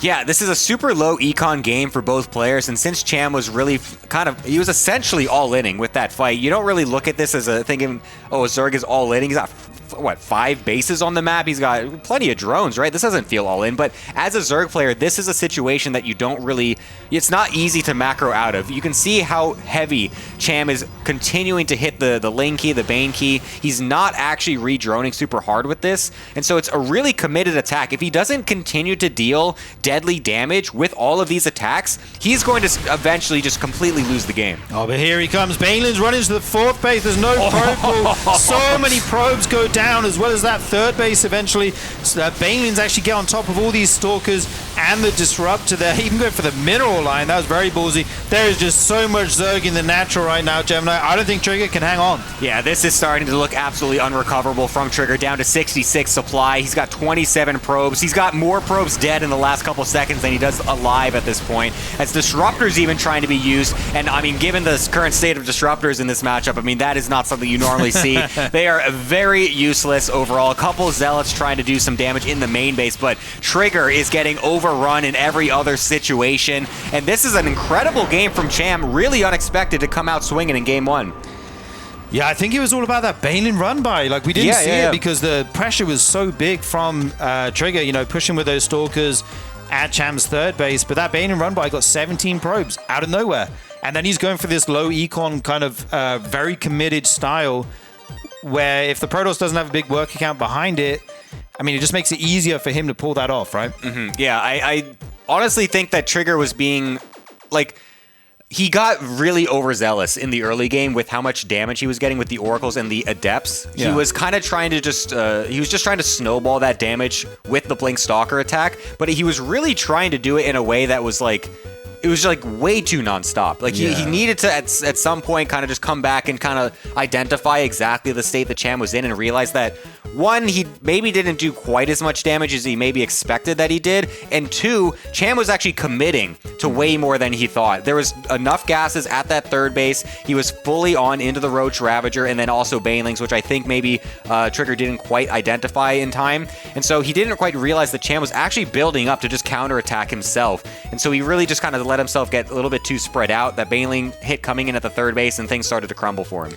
Yeah, if you're trying to get up to that higher drone count where you can start to detect the lurkers, you know, get your Hydra Den, Infestation Pit, start to look to go towards Hive, then the bigger Stalker pressure can be really good. Yes. But that wasn't the case. Like you said, Cham was trying to make a move himself, so it kind of worked out for him. The cards played in his favor that time. We will be going to a third game. Game number 3 here. We will be going to game number 2, guys. That's what I said. The map is Old Republic. In the top right, we have Cham taking the lead. I guess I was just surprised that Cham took the first game. It seemed like Trigger already had won for some reason based off the early game.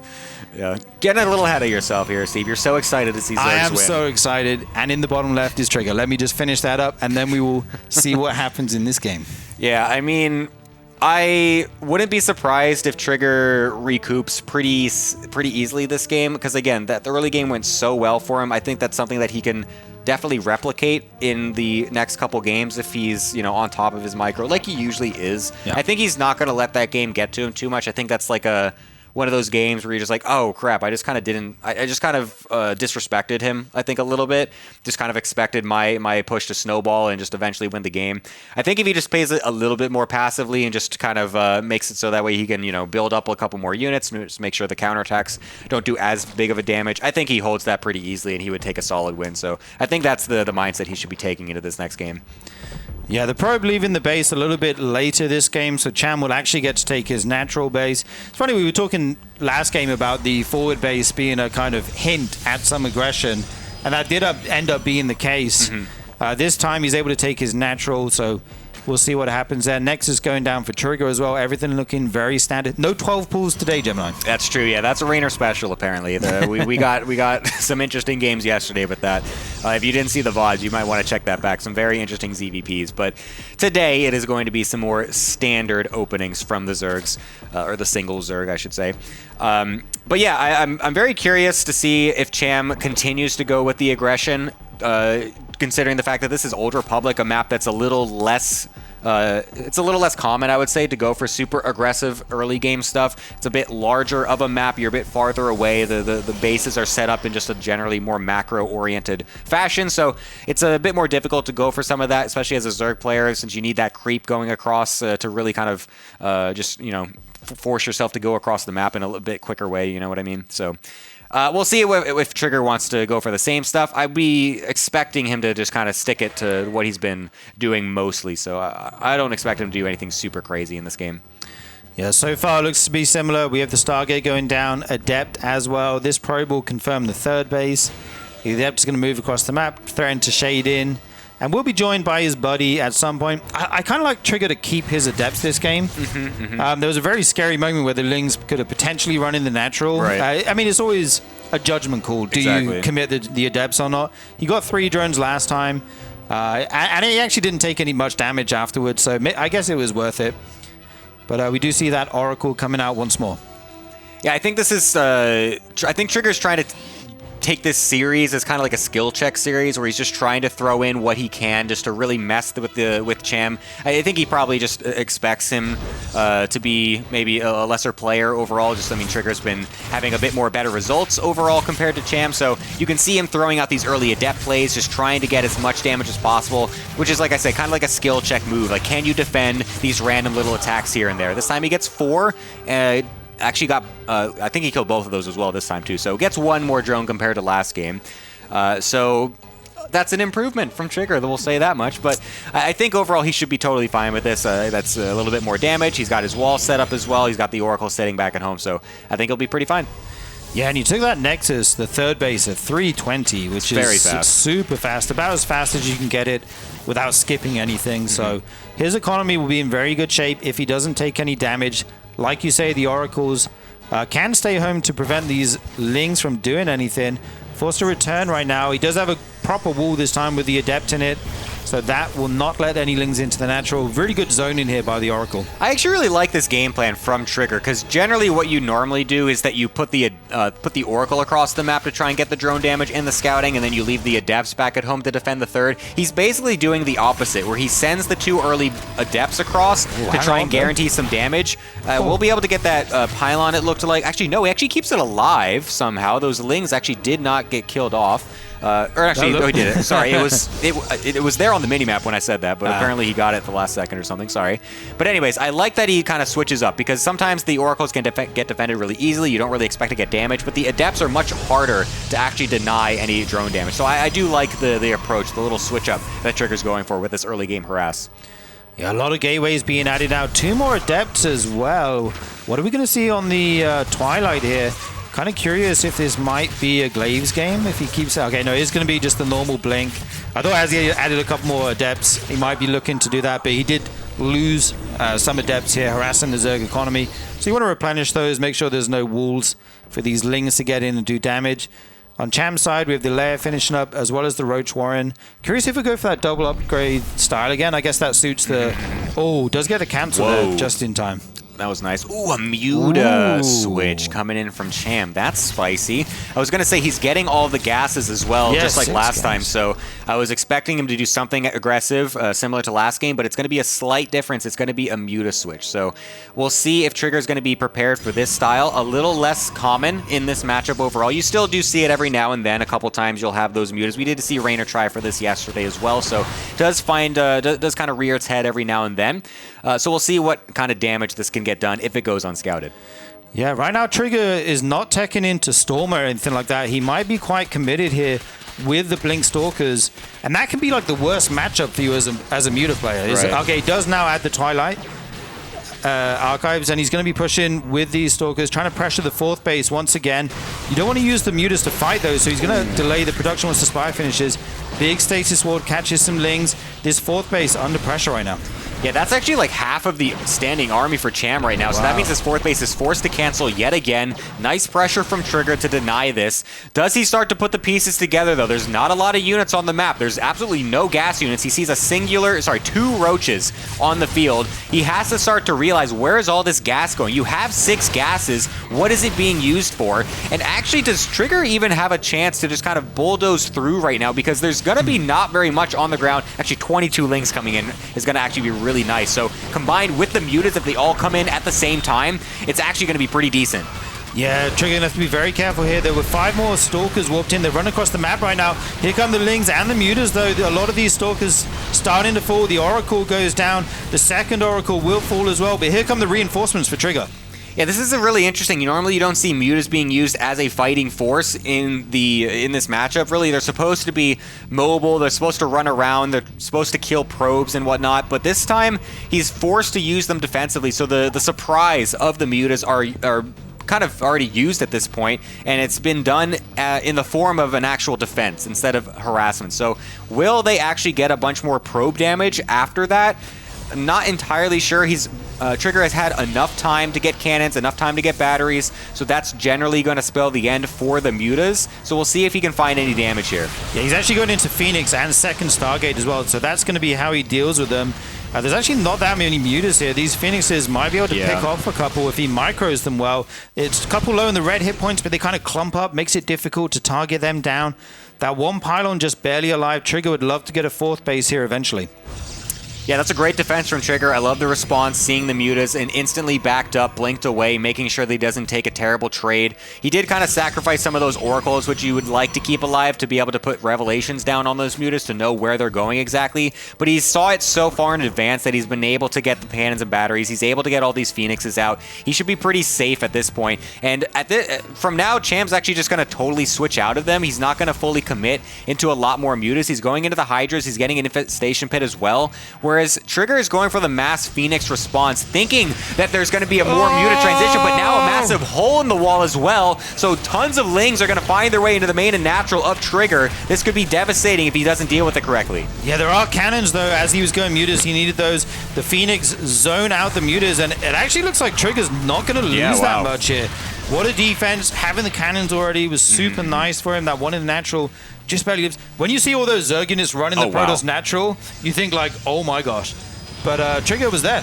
Yeah, I mean, he lost no probes. That was the one probe he just lost right there at the front that was building the Nexus. So no probes lost whatsoever. Honestly, just a total suicide of units from Cham.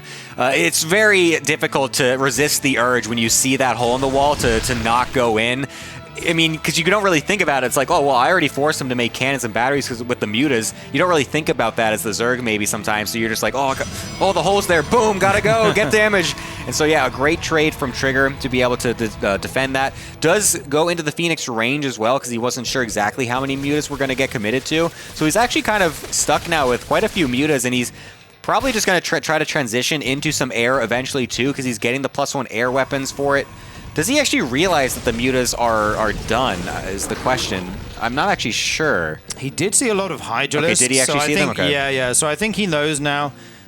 We did see him go for a lot of Phoenixes to shut down the mutas. Going back now into Immortal production. Getting his upgrades as well. That is a lot of lurkers.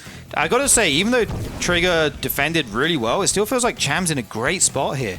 85 drones, lurkers on the way. He's going to be able to hit a pretty good timing if he wants to go for it. He's got to get these Tempests out in time. Yeah, the Tempests are going to be critical to be able to deal with all of these lurkers. The range is going to be so good against that. Cham trying to pull Trigger thin, moving all these links to the top, and then goes in with the mutas. But at this point, that is just going to, you're just going to suicide these as Cham. You don't want these anymore. Total waste. And honestly, now the Phoenixes, you might be looking at this and being like, well, that's a lot of Phoenix that are probably going to be pretty useless themselves. Honestly, they could be pretty good if you have detection on the lurkers. You can just lift up like half the lurkers, go for a massive push, and you can really just delete the Zerg army quickly. So these Phoenixes could still find some value in the couple minutes to come. Yeah, for sure. I mean, you could maybe even hit a mineral line with them if you have the time. That's also true. If, with that many Phoenix, if you do a flyby, kind of Roddy style, you're going to pick up a ton of drones, do some damage. These Zealots will get found. Good pick off here by Cham. The lurkers set up defensively at this space, and Trigger will turn around. I think this game is actually going to last for quite a bit now. I think it's going to be very difficult for either player to really break the other. Obviously, you're going to keep trying to poke and prod here and there, but the defenses for both players are pretty well set up at this point, with the lurkers on the side for Cham and all these cannons and air toss units starting to get made up for Trigger as well. You can see the Hydras getting killed off, and the Lings are going to try to do whatever they can, but a nice warping of Zealots will deny that.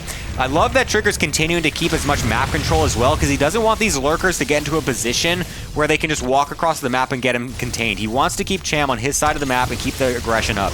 Yeah, there's like not enough Hydras though here to actually zone out the Phoenix, maybe. Starting to pick up some units, the Tempest getting some shots off. Hydras just can't quite hit those Tempests in that airspace there effectively enough. More Storms go down on the lurkers, one will fall, and Trigger's been, getting a lot done here. A couple Overlords go down, couple Lurkers fall in. He's maxed out now. He's got his 5th base on the way. Ooh, nice Storm as well. The Tempest did get picked off there. The Vipers are in production for Cham, so we're going to be getting some of those yoinks coming out. We'll try to take some of those down.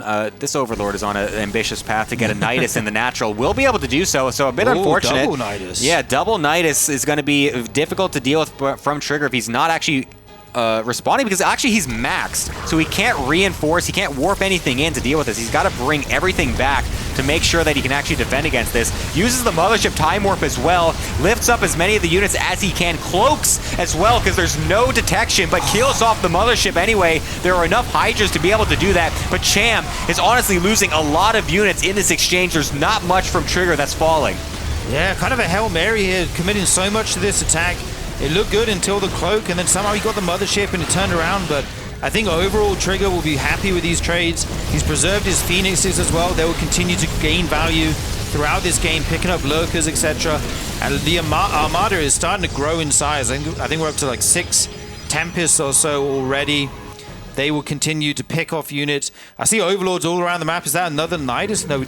Yeah, there's Niduses going on the bottom right. Okay, yeah. So yeah, that base is going to get attacked as well. A couple of Hydras going to come on out. Usually it's lurkers that come out of these Niduses to try to make it really difficult, because if you don't have detection everywhere, then the probes just simply can't mine. But he's going for the mass Hydra Nidus play, which is kind of interesting, actually. So he's going to try to just focus down this Nexus as much as he can. Trigger, on the other hand, though, is trying to kill off this forward base and will be successful, along with 13 drones. So he's honestly doing a very good job of punching Cham back whenever he tries to go for these Nidus plays. And a recall into the main base is needed as well, because there's more Niduses up here.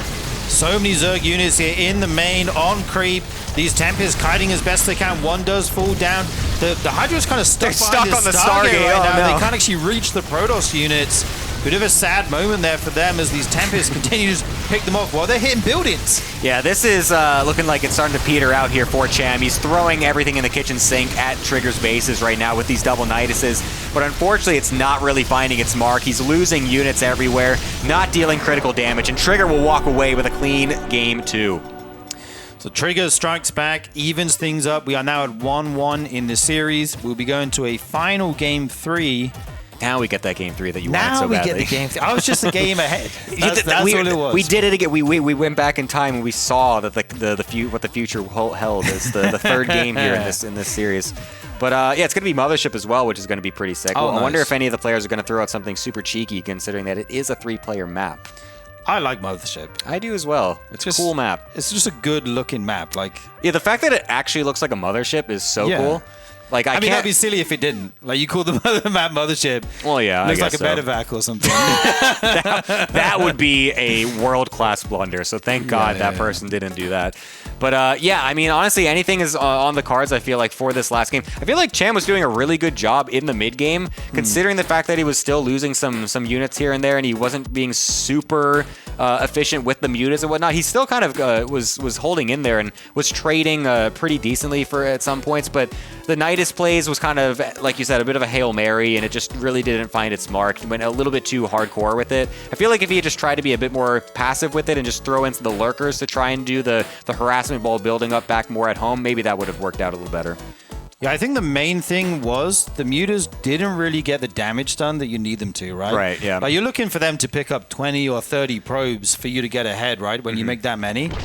Trigger did go into Phoenixes to deal with them, so there's some commitment on his side as well. What I'm curious about now is how does that look if we skip the muta part, Right. and he plays a standard Hydra into Lurker build, and Trigger plays standard, Blink into Storm into Tempest type thing. Yeah. I'm curious to see if maybe Cham tries to reel it in a little bit. He does like to throw in the weird stuff every now and then, of course. Going for the mutas last game, went for the very heavy aggression with the Roach Ravager Bane in the game number 1 as well. This map is very large, there's lots of different spawning locations, so interesting things could happen here as Trigger, of course, on the left-hand side and Cham on the top right. Coming into Mothership, our game number 3. The loser of this match will be eliminated from the RSL, so everything needs to get locked in for this game number 3. Yeah, this is the time to bring out your best build. Unfortunately for Cham, he is scouting the wrong way here with the Overlord. Meanwhile, Trigger sent his probe the right way, so he gets to see it's a very normal hatch gas pool coming out of Cham. But Cham has no information right now except that a probe went to his base. And that's it. And for Zerg, that's a little bit worrying. You don't know what it could be. Like, it could be anything, right? Yeah, there could be 5 cannons building in the natural right now. Who knows? Could be 3 or 4 gateways outside your natural. Yeah, we're gonna flower this guy. That would be wild if Trigger just pulls out a flower in the middle of the map. That would be so sick. But yeah, though, that's not going to be the case, unfortunately. This is not Coco playing. So we'll get just a normal standard style coming out from Trigger, and Cham, of course, will be just doing the same thing, basically. He did not get his natural blocked, of course, because this is Mothership. It's hard to get that block done, so we'll be able to just expand normally. And yeah, I don't know. I think we're just kind of waiting to see, of course, when the cyber finishes. It's probably going to be the Stargate. What the follow-up is, we'll see. Again, I do like that Trigger is doing this thing where he goes for the 2 Adept harass and leaves the Oracle home. I mentioned it last game, but I really do like the idea of it since, like I said, like the Oracle doesn't always get damage done, but the Adepts do. And so I think it's kind of interesting. I want to see if he does it again here. Yeah, going to opt to take the triangle third base hatchery. Interesting choice. It feels like the horizontal one's a little bit closer maybe, but some players just like the triangle setup. You can go ahead and connect that with creep in the near future. I feel like the horizontal one would be way too close to the Protoss base at this point. Oh, true. I feel like it would be really hard to defend. I wasn't even thinking about that. Yeah, expanding towards the Protoss is not really what you want, unless you're going to be aggressive. That's true. You could just say screw it and just go for that big all-in again. It looked good. Like, it looked did. very strong. It was quite good. But yeah, for now, he's just going to be taking that normal base. First Adept, actually completing the Shade, a bit unexpected. Will, of course, be a little easier to deny the drone damage with just 1 Adept, and it's going to die, honestly, because there's 2 Queens in here as well, so that's a little bit wasteful from Trigger. I wonder if he actually meant to do that, if that was a misclick, because honestly, I don't see the reason to go for that when you're already sending the second Adept across anyways, so that's a bit unfortunate. We'll lose that for basically nothing, and the second Adept will just kind of be sitting around in the middle of the map before it gets sent back home. Yeah, I think he got one Ling with that maybe. Yeah. Not much at all there. Definitely not worth it. Two Lings. Okay, still not worth it. Like you say, I'm not sure if he was supposed to finish that shade or not. The other Adept is kind of running around. Speed is finished though, so he's got to be careful not to lose that. And we do see these Oracles out. First one making its way across the map. Decides to come home though. This is feeling a little bit indecisive by Trigger. Yeah, well, it's a good play because, of course, this third base is extremely naked. There's nothing actually to defend, so the pylon likely will get killed off before the Adept can respond. It's actually going to supply block Trigger as well. He didn't have his next pylon in production until just a couple seconds ago, so that's a bit annoying here. Going to halt pro production and also just make it a little bit more awkward going into this this early game because, I mean, you really need to make sure that all of your supply blocks are in order as the Protoss with these early builds. This could really kind of hamper you in the early game. And honestly, another one getting killed off here could be really annoying as the units got sent across by Trigger as well. Yeah, Trigger really wants to get some damage done with these Oracles, but it's leaving the third base bare. Two Adepts will come over here, but forced to cancel this pylon once more. The third base will finish up now. These Oracles looking for an angle, but the defense so far from Cham is looking pretty good. Yeah, it's very difficult sometimes to get in with these Oracles. Looks like he will find a weak spot, though. Get a couple drones and zip on out. Very nicely done by Trigger. Actually goes into a bunch of Queens, though, so that one Oracle will get away with just a few hits of points of hit points. They're called hit points. I can speak English, I swear. Hit points. Jesus, I'm native in my own language. I know it. Oh, my God. Anyways, yeah, anyway, so five drones. Yeah, pretty down. good damage overall. Yeah. He did split up the Oracles there. Interesting choice. Now they group up once more. Both rather bruised here. Going to be difficult to, push onto a Spore Crawler and tank that and get a couple more drones. We'll have to see if he wants to try fourth base going down for Cham now, as well as the Lair and the Roach Warren. Let's just do a quick check. Yeah, okay. Blink coming through and +1 for Trigger as well. And how many gas is Cham on here? Just having a quick look. I think he's on 6 again. Yeah, he's doing it again. Oh, is he doing it again, or is he going Roaches? Ooh, he's going Hydra Den. Okay, so he's not going to be going for the Spire or that Roach Ravager Bane all in. So it looks like he's going to be going into the Hydras after this, just getting some Roaches and Lings, just to be safe against these early Adepts, which are finding their way into the third base, trying to focus down a few of these drones, and will be able to do so. So some decent damage coming through here, but he will, of course, sacrifice these to get this damage. So it's not a free trade, but it's still a good amount. 6 more drones on top of what he got earlier. Pretty good from Trigger. Yeah, with that, he does take the worker lead. Cham will catch up shortly as he's making nothing but drones right now. It's going to be the Tempest Archives finishing up. Going to go into the Tempest Archives. What did I say? What did I say? The Tempest Archives. Oh, no. Oh, we're losing our minds right now. We're losing our minds. This game's too crazy. I'm so sorry. I would normally let it go, but that one was too funny. I had to point that one out. The Tempest Archives. That would be crazy.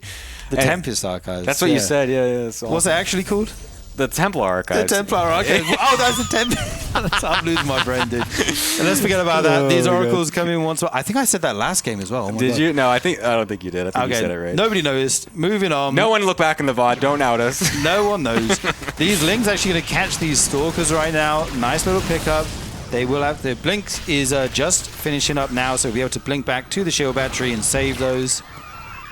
And we move on. Nice. It's going to be a Hydra switch up here for Cham, like we mentioned, using all that gas for a load of Hydras, sitting here on 73 drones. We'll start to make a few more as well, and then round himself out at about 75 or so. Looks like 76. So he's really going to ham it into the Hydras, though, trying to looks like he's going to be pretty aggressive. Although normally I feel like when you're going for this, you're going to go for the Banelings as well. Seems to be skipping that for now. What's his Roach count out, I wonder? Surely he's not just going to go pure Hydra Ling right now.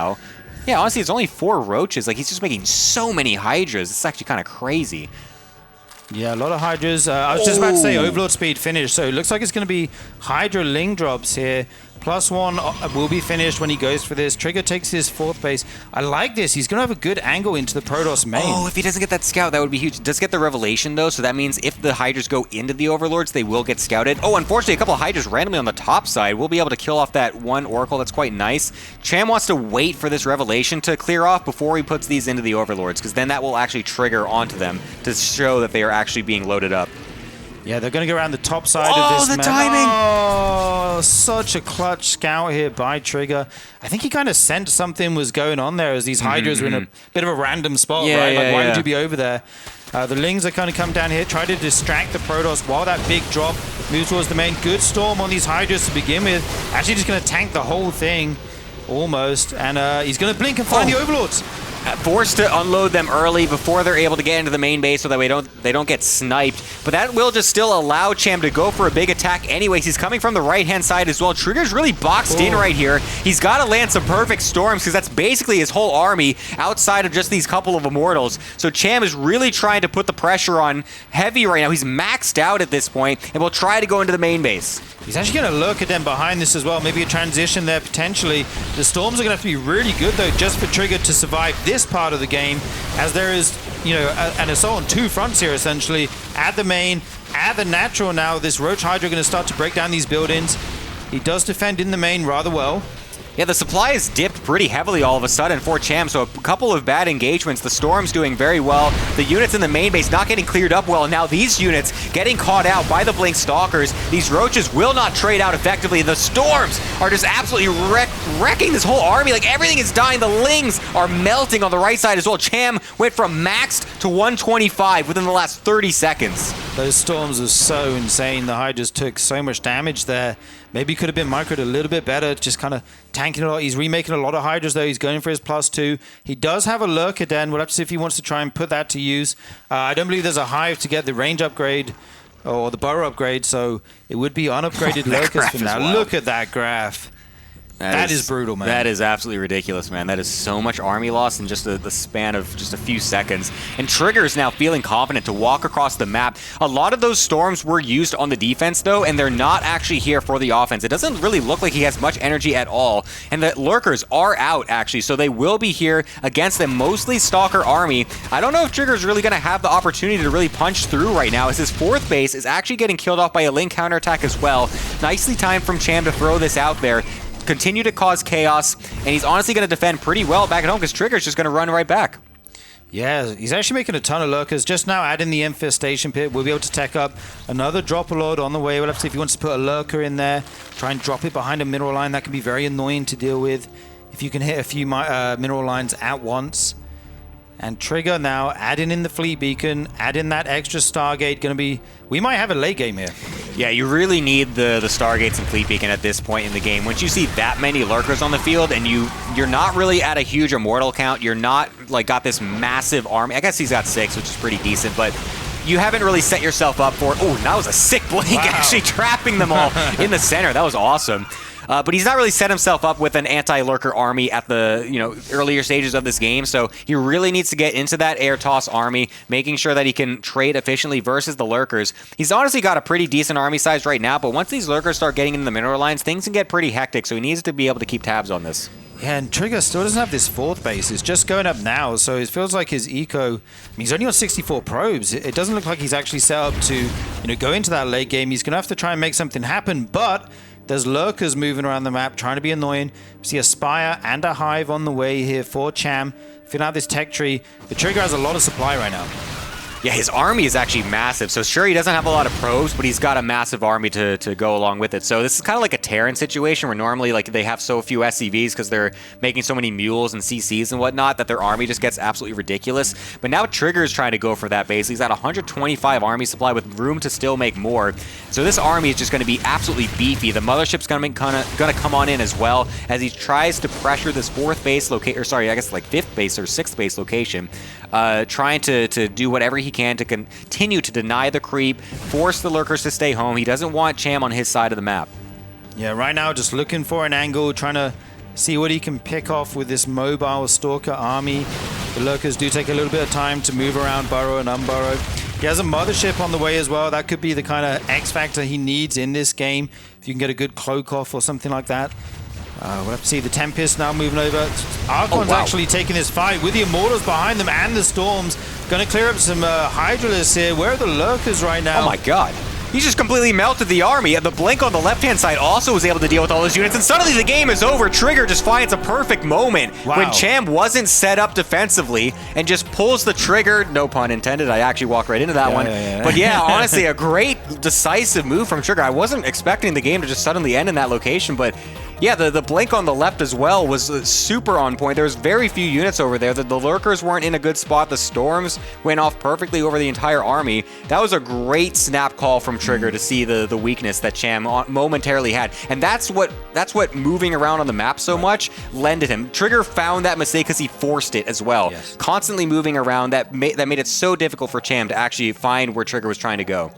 Yeah, I think if that game continues a little bit and Cham gets to Hive, gets his Hive lurker upgrades, he had a Spire on the way, maybe puts that to use. It could be difficult, but Trigger kind of picked his moment well. Like you said, he found an angle, he kind of forced a weakness, and then just the decisiveness to just go on two sides like that was crazy. The game just suddenly ended. Yeah, that was ridiculous. I thought we were really going to start to set up for like kind of a stalemate late game situation. It looked like it was kind of heading that way. Yeah. But Trigger, man, that's what happens when you have a 130 supply army or whatever it was. It was a huge only army. got like 64 probes. So yeah, he was able to just wipe Cham's army in one fell swoop. So nicely done by him. Will be able to survive so far. Cham unfortunately getting knocked out in the Group C, so he will be eliminated from the RSL season 4.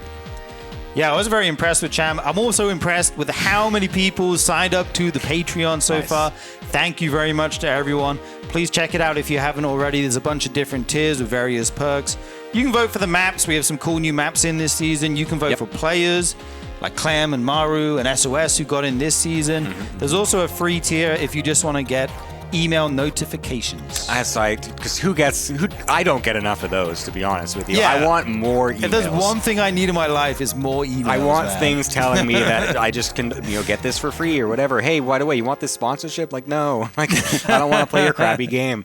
Anyways, we're going to be going into the last series of the day in just a little bit here, so stay tuned. More RSL coming up.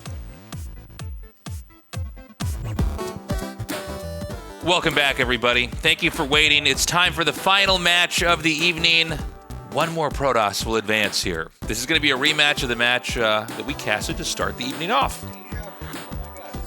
Yeah, is your mic on? I just realized, yeah, okay. Okay, yeah. No, actually. I'm back, I'm now here. That I hear him, turn it back off. I preferred it when it was just my own voice. You asshole.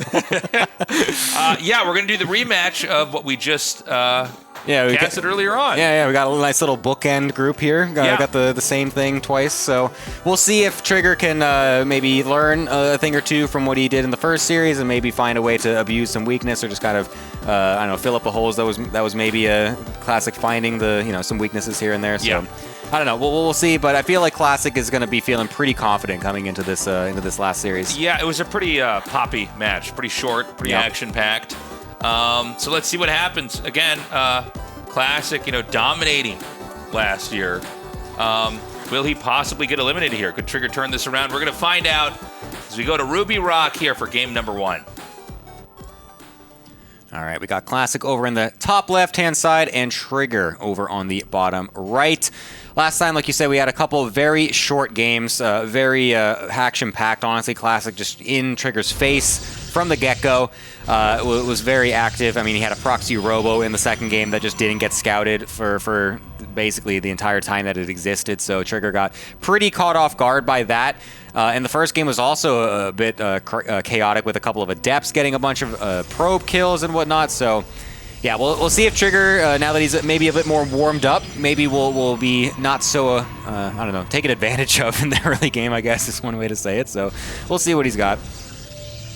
Yeah, this is going to be fun.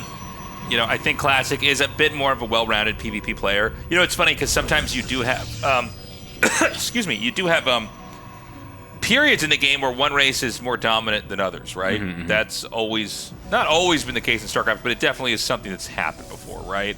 And then the funny thing is, okay, well, if you're going to be a good player in the era where one race is pretty dominant, and I think some people would argue, and we'll see what happens this season, but some people would argue that Protoss are pretty strong. Well, then it really sometimes only matters like one or two matchups, or if you're playing, even if you're a Terran player, well, then the only thing that really matters is your TVP. Yeah. Right? The other Terrans and Zergs are going to get murdered by the Protosses. And, you basically have to be able to hold your own against these guys. The same is going to be true for a lot of these Protosses here with PvP. Yeah. And Classic did dominate when it was a very Protoss favored period in StarCraft I'm sorry, in the year 2025. So, I think he's going to be in good shape going into this year. He's already looked strong against Trigger. So if I had to pick a guy, he'd be my guy. Nice. Yeah, he's a good guy to pick, I would say, overall. It's going to be a bit of a different opener from both players. Double Adept coming in for Classic, and then double Stalker coming in for Trigger. So a bit of a switch up. So we'll see what that actually goes into here, because generally if you try to go for the double Adept, it might be common that you go for a Stargate afterwards as well, just because of the way the gas works out, as you're also trying to be a little bit more aggressive in general. As a very fast Twilight Council is the choice actually from Trigger. I quite like that. It's very interesting. Going to be going for a very fast Blink play most likely, as of course he's getting the 4 Stalkers as well. So it's going to be very aggressive, I should say, out of Trigger, whereas Classic will be the one actually sitting back, just going for those double Adept for some slight pressure, and then also going for the double Sentry behind it to make sure he has nice defense, and he can also scout across the map. Yeah, we've got the Adepts coming in here now. The 2 Stalkers are about to pop out here. And, with a quicker expand here, Classic, he can use these 2 Adepts to basically control Trigger leaving his base, right? Stalkers are nowhere near as maneuverable as units like Adepts early on. But, it doesn't seem like Trigger is going to commit to defending. He's just going to ignore them and go directly across the map and try to put some pressure on here. And we got some batteries coming out here. 3 sentries cannot really fight the Stalkers. They can put a little bit of damage on here, but when the 4 come out, oh my god, he targets one immediately. Ooh. Oh my, might even get the second one. Oh, wow, almost getting all 3 would be crazy, but thankfully the battery does finish in time to be able to heal that one up. That's insane. That's Losing a 2 great sentries? That's crazy. Yeah, that's not even a trade. Yeah, he didn't lose anything. Yeah, That's a good point. He traded hit points for 2 sentries. That's actually massive, especially because he's going for a blink all-in. He's going to be going for a massive attack. When this blink finishes up, there's going to be 3 batteries, and there's going to be an Immortal coming out, but that's going to be late as well. So there's a big opportunity here for Trigger to make some damage happen. Okay, actually, for a second I thought it was like, he somehow also has 2 Adepts that are in the attack. I'm like too excited right now. So he's got 3 batteries here. There's a little bit of juking and jiving here. Blink's not done, and I don't think he wants to commit until Blink's done here. He's just going to see if he can maybe fish the army out a little bit, try to do some damage. A Chrono Boost there on that Blink. It's almost out. A Warp Prism starting back at home here for Classic. Now remember, if Trigger doesn't make this work, this game is going to be over for him. He has to win with the rush. 3 batteries and not another one added here just yet. There's going to be a 4th one right there. He's going to try to trigger the Immortal Shield, so nicely done there. Blinks away, keeps that alive, and now he can go for the Blink right on top of it. Now that the shield is gone, and he's going to be able to kill it off in 2 volleys, and now he switches over to the Stalkers. The Prism was the choice next, so that means there's going to be no more firepower. Classic was kind of hoping that Trigger wouldn't be able to kill the Immortal fast enough so that we can juggle it back at home, but honestly, the second Blink to try and get the Prism does mean that he loses quite a few Stalkers as well, but he's going to have some more coming in with the next Warp in as well. This is still up in the cards for both players. Yeah, he's going to stay on the outside here. Again, the more time that passes, the better it's going to be for Classic. Trigger has more Stalkers here, but the battery's giving a little bit of sustain.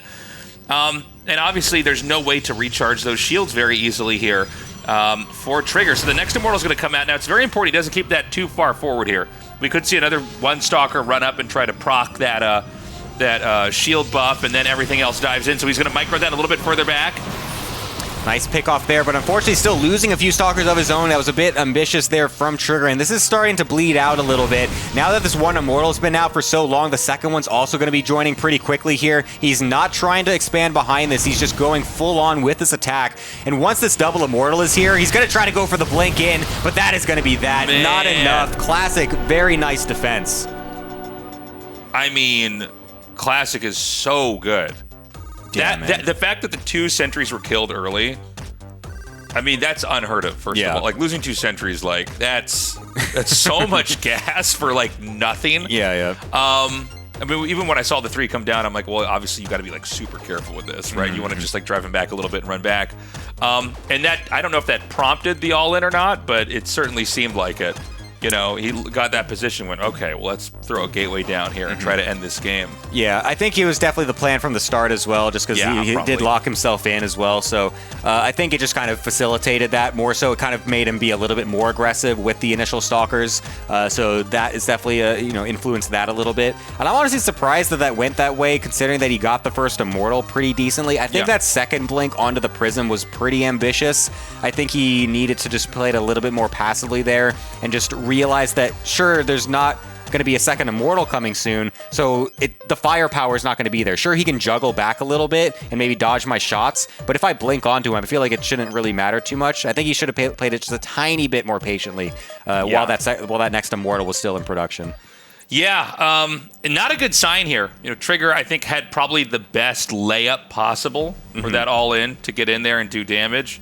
When you take out the sentries like that, sometimes you do need to make another sentry or two, and that is like a less stalker, and the gases later, so the robos later, or the immortals. It all adds up, and the fact that it still worked out for Classic is a real testament to what a good player he is. Yeah, I think a worser player would have made too many batteries and maybe kind of log-jammed his entrance a little bit. Yeah. Or maybe you just mess up the micro here and there. Like, the force fields were excellent every single time. Yeah. The first set as well, but while Blink was just finishing, were great. Really, I think he killed a Stalker in that exchange, and then he was forcing the Blink back, so he buys himself just a little bit more time. He was very excellent all around on that defense. You don't normally see good force fields where it's a singular force field in ranged fights like that, but he basically would put a force field down that would cause a curving motion when the Stalker retreats, which is just enough to clip it off. Or what it does is it also makes it so that way the Stalkers are just barely not together, so then the desync happens where you can't get the one shot, where the battery can actually heal as well. That's the big thing there as well with those force fields. So yeah, Classic showing a great understanding of those interactions there. So let's see what happens this game. I don't think it's shocking that Trigger would go for something like that, considering how this day went earlier on, right? He's probably not feeling that confident. And it's not even that shocking that we have another pylon placed down here now. But this is going to be Can we get them both on the same screen? Ooh. Do it, Babu! Yes! PvP moment! Absolute S-tier observer moment. Excellent.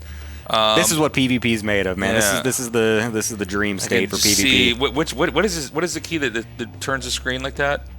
I think insert and delete. Or page up or page up, page down. One of those. No, page up, page down scrolls. I think it. I don't remember. I know where they are on my keyboard. I don't remember which one is which. God, do you guys even like StarCraft? You don't know which key turns the screen? Just so you know, I love the game so much. I have the screen. That button always pressed down. I'm the only guy that's good at the game when it's completely turned that way. Okay, so they're both doing a dirty proxy robo. Nice. And as opposed to a clean proxy robo. Well, yeah, that's a good point. It's always dirty. The question is, how dirty is it? So, these are some of the funnest games you can ever watch because it's like really not clear what's going to go on, and they're going to have to make some really tough decisions really fast. They're both basically trying to rush each other. Yeah. Okay, he doesn't see it. Yeah, very nicely placed. So Classic obviously doing his homework, realizing what the scouting path is on this new map that we haven't seen too much yet. So does know that will be not scouted by the initial adepts going across. They're both going to just change spots. So they're both going to go and try to test the waters at the ramp. Nice block there from Classic and Trigger both. So none of these will go in. The second adepts killing that pylon off as well. Actually, though, I think that was Classic trying to do something fancy there, but doesn't actually get it because the adept shades were there to block as well. We'll go ahead and do that again. So Trigger, very on point. We'll keep those away. So both players are maybe not quite sure that there is a proxy just yet, but we'll see once these first... Oh, actually, it's interesting. It's an Immortal and a Prism. Yeah, okay. So one guy went War Prism first. The other one went Immortal first.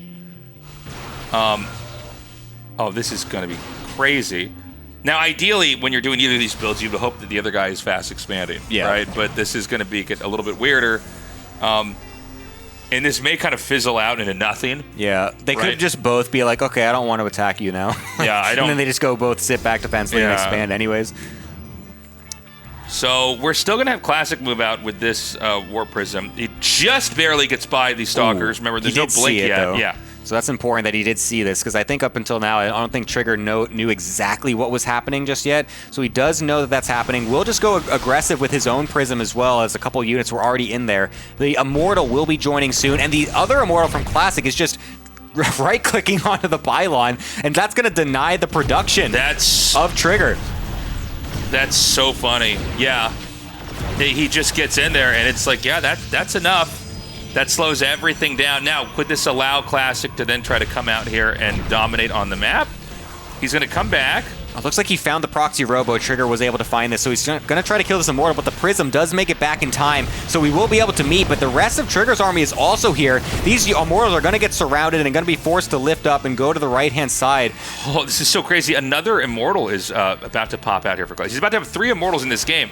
He's been so busy trying to chase this. By the way, if he has things lined up like this, then he's going to end up... Oh, never mind. He actually micros that into the War Prism. This is such an insane game. Now there's a random Raleigh Immortal trying to kill the pylon over here to deny this spot. And the Prism, actually not going to get killed off. He misclicked at the last second, was able to get it anyway, putting it into the Prism to chase it down. So all of the units from Classic on this side will get killed off, and the Robo gets depowered. So now Trigger has an opportunity to walk across the map, perhaps, but there is a Stargate on the defensive for Classic. But Classic has doesn't he have like a slightly bigger army? I guess not. No, Actually, he the army supply is lower. That was the 2 Immortals that was carrying the weight. Yeah, you're right. Everything really was the 2 Immortals. I kind of imagined he had more stuff back at home since most of the fight was just Immortals. Trigger's expanding. The Phoenix is going to be an interesting element to throw into this mix, too. A Phoenix then into a Void Ray. Wow, okay. Yeah, so he's obviously needing to do something because he can't just remake another Immortal back at home because then he's just going to, or another Robo back at home because then he's just going to always be behind on the Robo count. So he needs to go something different here. Okay, I was about to ask if Trigger, yeah, he should have a Warp Prism, but I didn't see it initially. It's here with the rest of the army. Okay, nice force field there. It's going to force him to pick up. He's going to back off a little bit. The Phoenix hasn't come out here. He's going to pick up the Immortal. It doesn't quite get it in a position where you could actually try to take it out. There's more Warpins happening. That Void Ray is about to pop here as well. That's going to be handy in this fight. I feel like Classic is maybe being a little bit panicked in this defense. The Phoenix lift was very early. There was no units anywhere close to be able to take advantage of that lift. The Void Ray is doing great, though. Being in range of the battery, we'll be able to do some decent damage so far on the defense, as the Stalkers aren't in a spot to get a perfect shot off onto that. But now this production at the front has been killed off. So Trigger now has a great opportunity to just contain. He sees that it's going to be a Stargate as the follow-up, so he knows that there's going to be a very difficult chance for Classic to just kind of go down to the Nat. He's going to be trying to do it with Adepts, basically. But for this point, Trigger can just take this expansion that he was able to make, keep his Robo going, and he can probably just macro out of this totally fine. Yeah, you know, it really comes back to the fact that Robo stayed in the game there for Trigger. He had his a little bit out of the way, whereas Classic had his kind of in the middle of the map, and so it ended up being something that was picked off. Oh, he's going to recall it. That's awesome. Yeah, he could just send that right back home. And you're basically contained right now. Keep in mind, he doesn't have, you know, a Robo or War Prism even to kind of like elevator stuff out of his base. So, you know, he has to respect the bottleneck at the bottom of his entrance. He's going to pick this Immortal up again.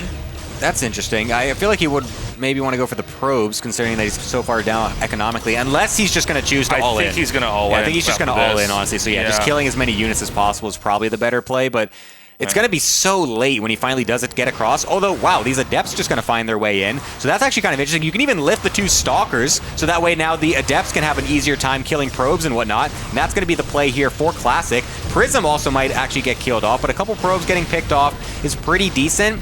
And Classic's actually probing himself back at home. So maybe he's not just going to all in. Maybe he's actually going to expand himself. Yeah, wow, okay, very interesting. Okay, so the probe count triggers up by over 10 workers. So, I mean, he's in really good shape. And PvP, I mean, I think it's true for any mirror matchup. You can't just be 1 base and 2 base for very long. Yeah. Right? I mean, you end up in very different places as things pan out. So, he is going to move across the map. I think he should at least try to take out that Robo down there. Yeah, it looks like he's going to go for that right now, so we'll be able to deny that, and the Phoenix will continue to try and kill some probes up in the main base, because you do need to deal more economic damage. Since you do have those Phoenix, it does allow you to go for that, but he is being a bit hesitant with his Phoenix, not really diving in on anything just yet.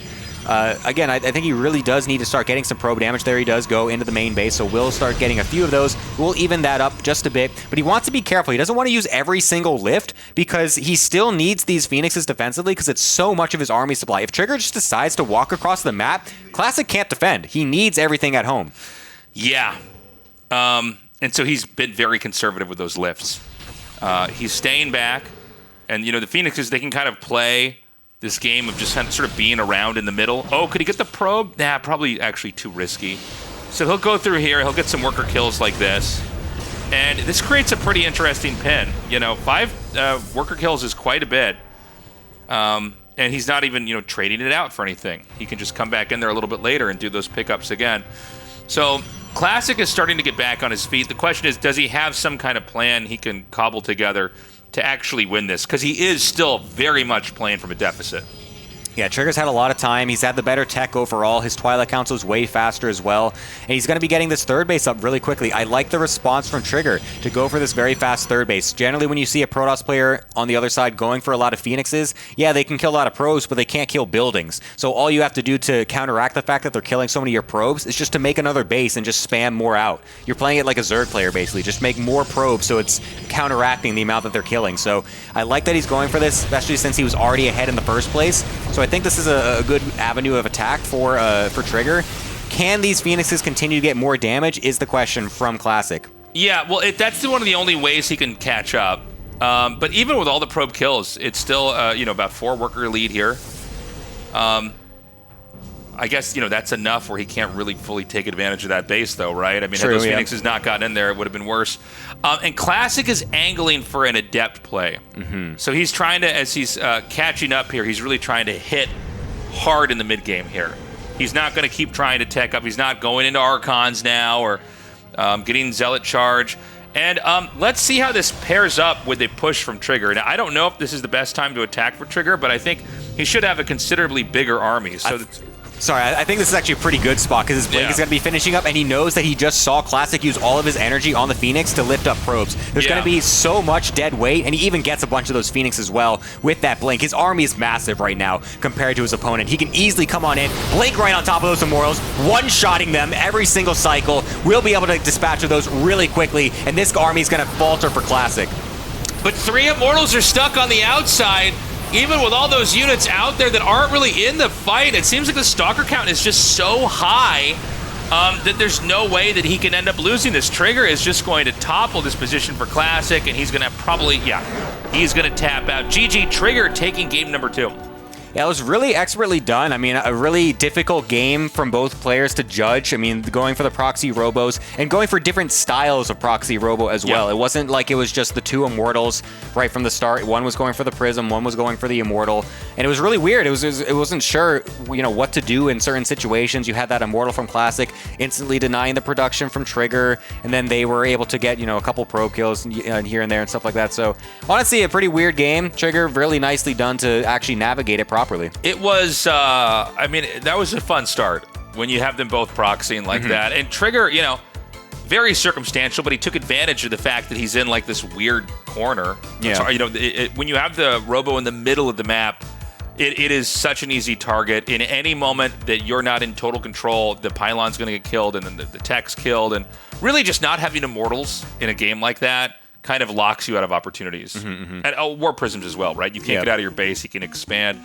But we probably won't have another game like that. So yeah, it would be pretty shocking if both players want to proxy robo again in the same game. But I mean, it's PvP. You don't really know. It could probably happen. So, but I guess what I was trying to say is like, if it's anything like a normal game, it does seem like Classic just comes out on top. So, Yeah, well, we'll see what happens here as we're going into the third game, the last game of the day. It's going to be on 10,000 feet.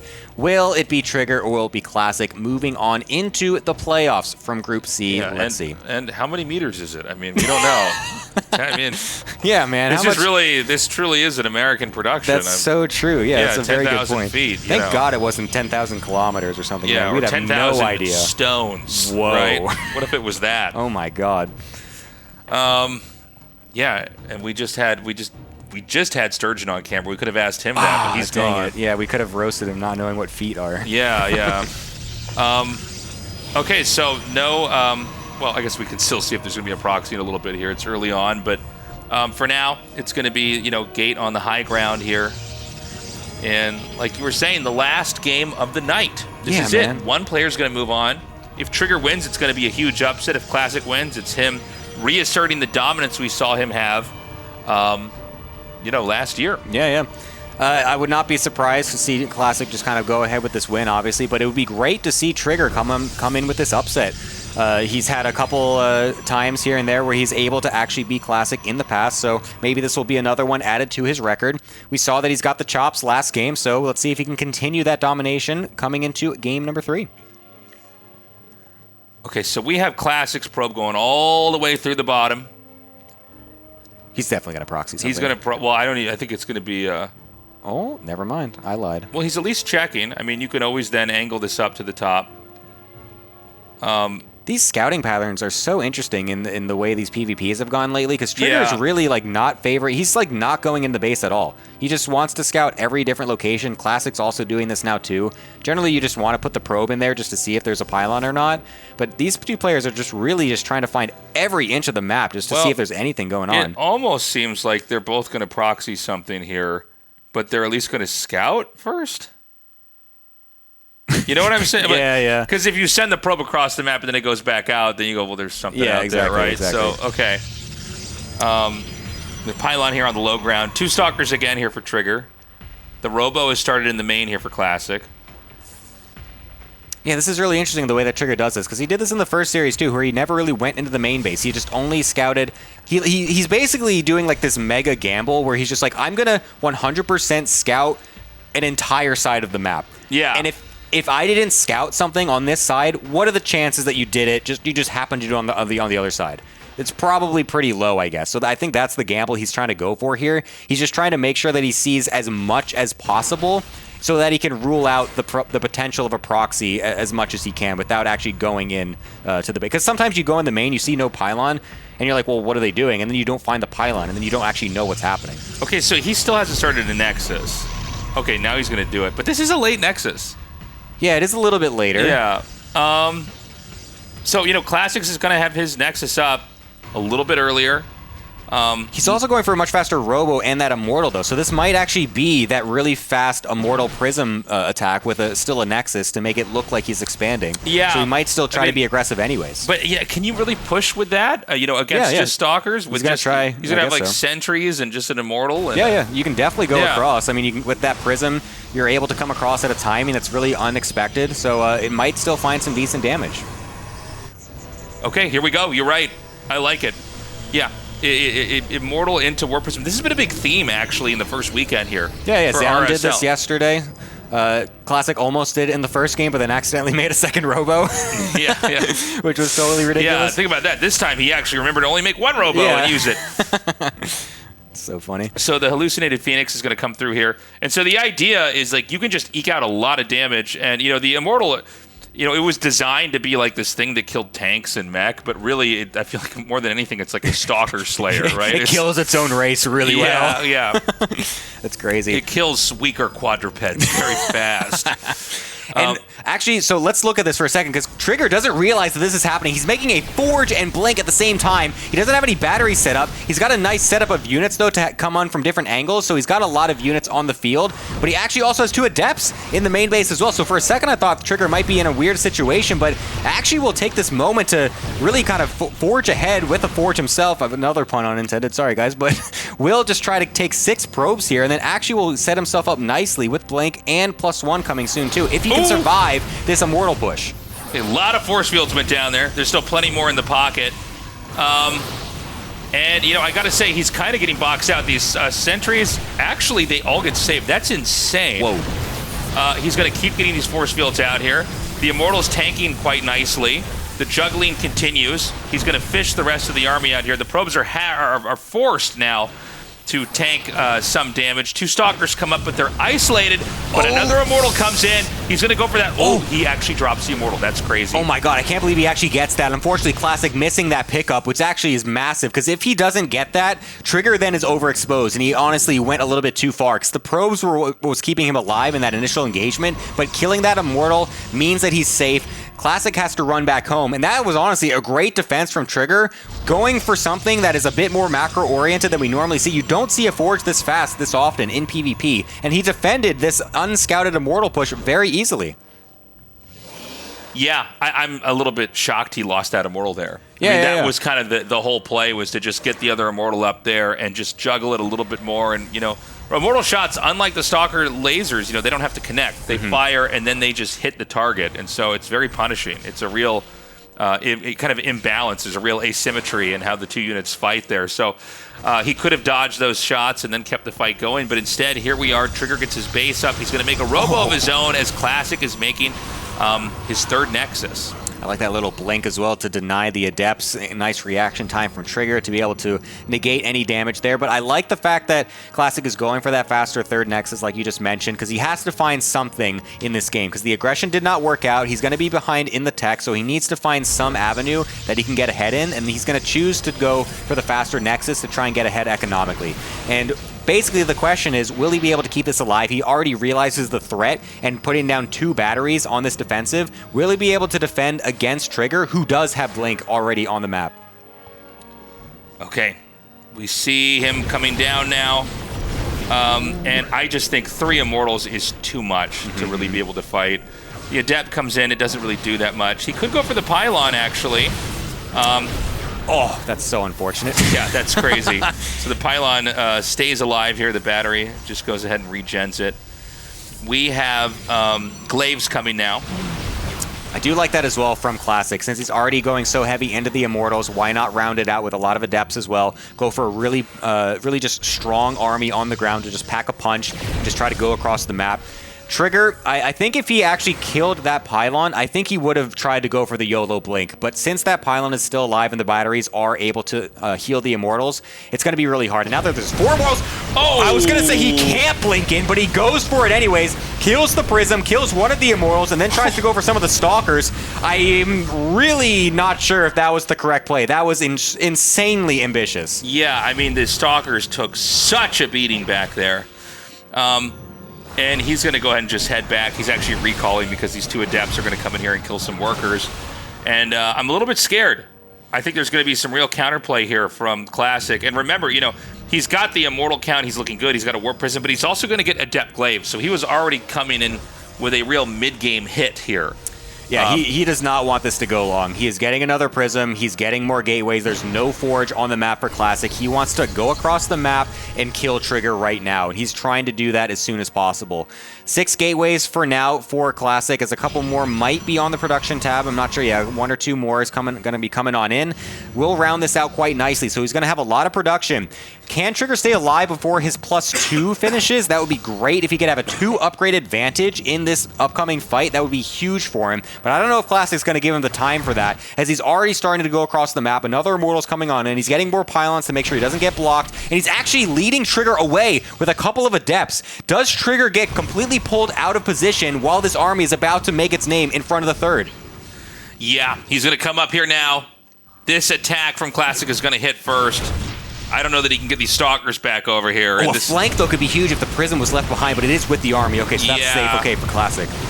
Yeah, so he's going to come in here on both sides. The Warp Prism can still be utilized here to juggle, depending if he can kind of keep it at the bottom here. Bottom of the screen, I mean. He's going to be able to go for a warp in now that's in a safe location. Supply blocked his Trigger, so that means what he has is what he gets at this point. Doing his best to micro his Blink Stalkers, but he's not able to get any huge focus fires down onto the Immortals. One of them will get killed off as the Prism is not there to juggle. The arc for Trigger is honestly amazing. So he's actually taking a crazy trade. Will now be able to blink forward onto the Prism, kills off the Immortals as well. This is a great situation for Trigger to defend this push, but he still loses a lot of probes, so Classic has a moment where possibly he can go economic with this as well, if he can survive the counterattack. First of all, that arc was insane. Yeah, that was ridiculous. You could not have had a better position. The Stalkers were like a full 180 degrees around there. The Immortal shots were all spread out. Trigger's going to come up here now. He's going to dive in and take out the next Stalker.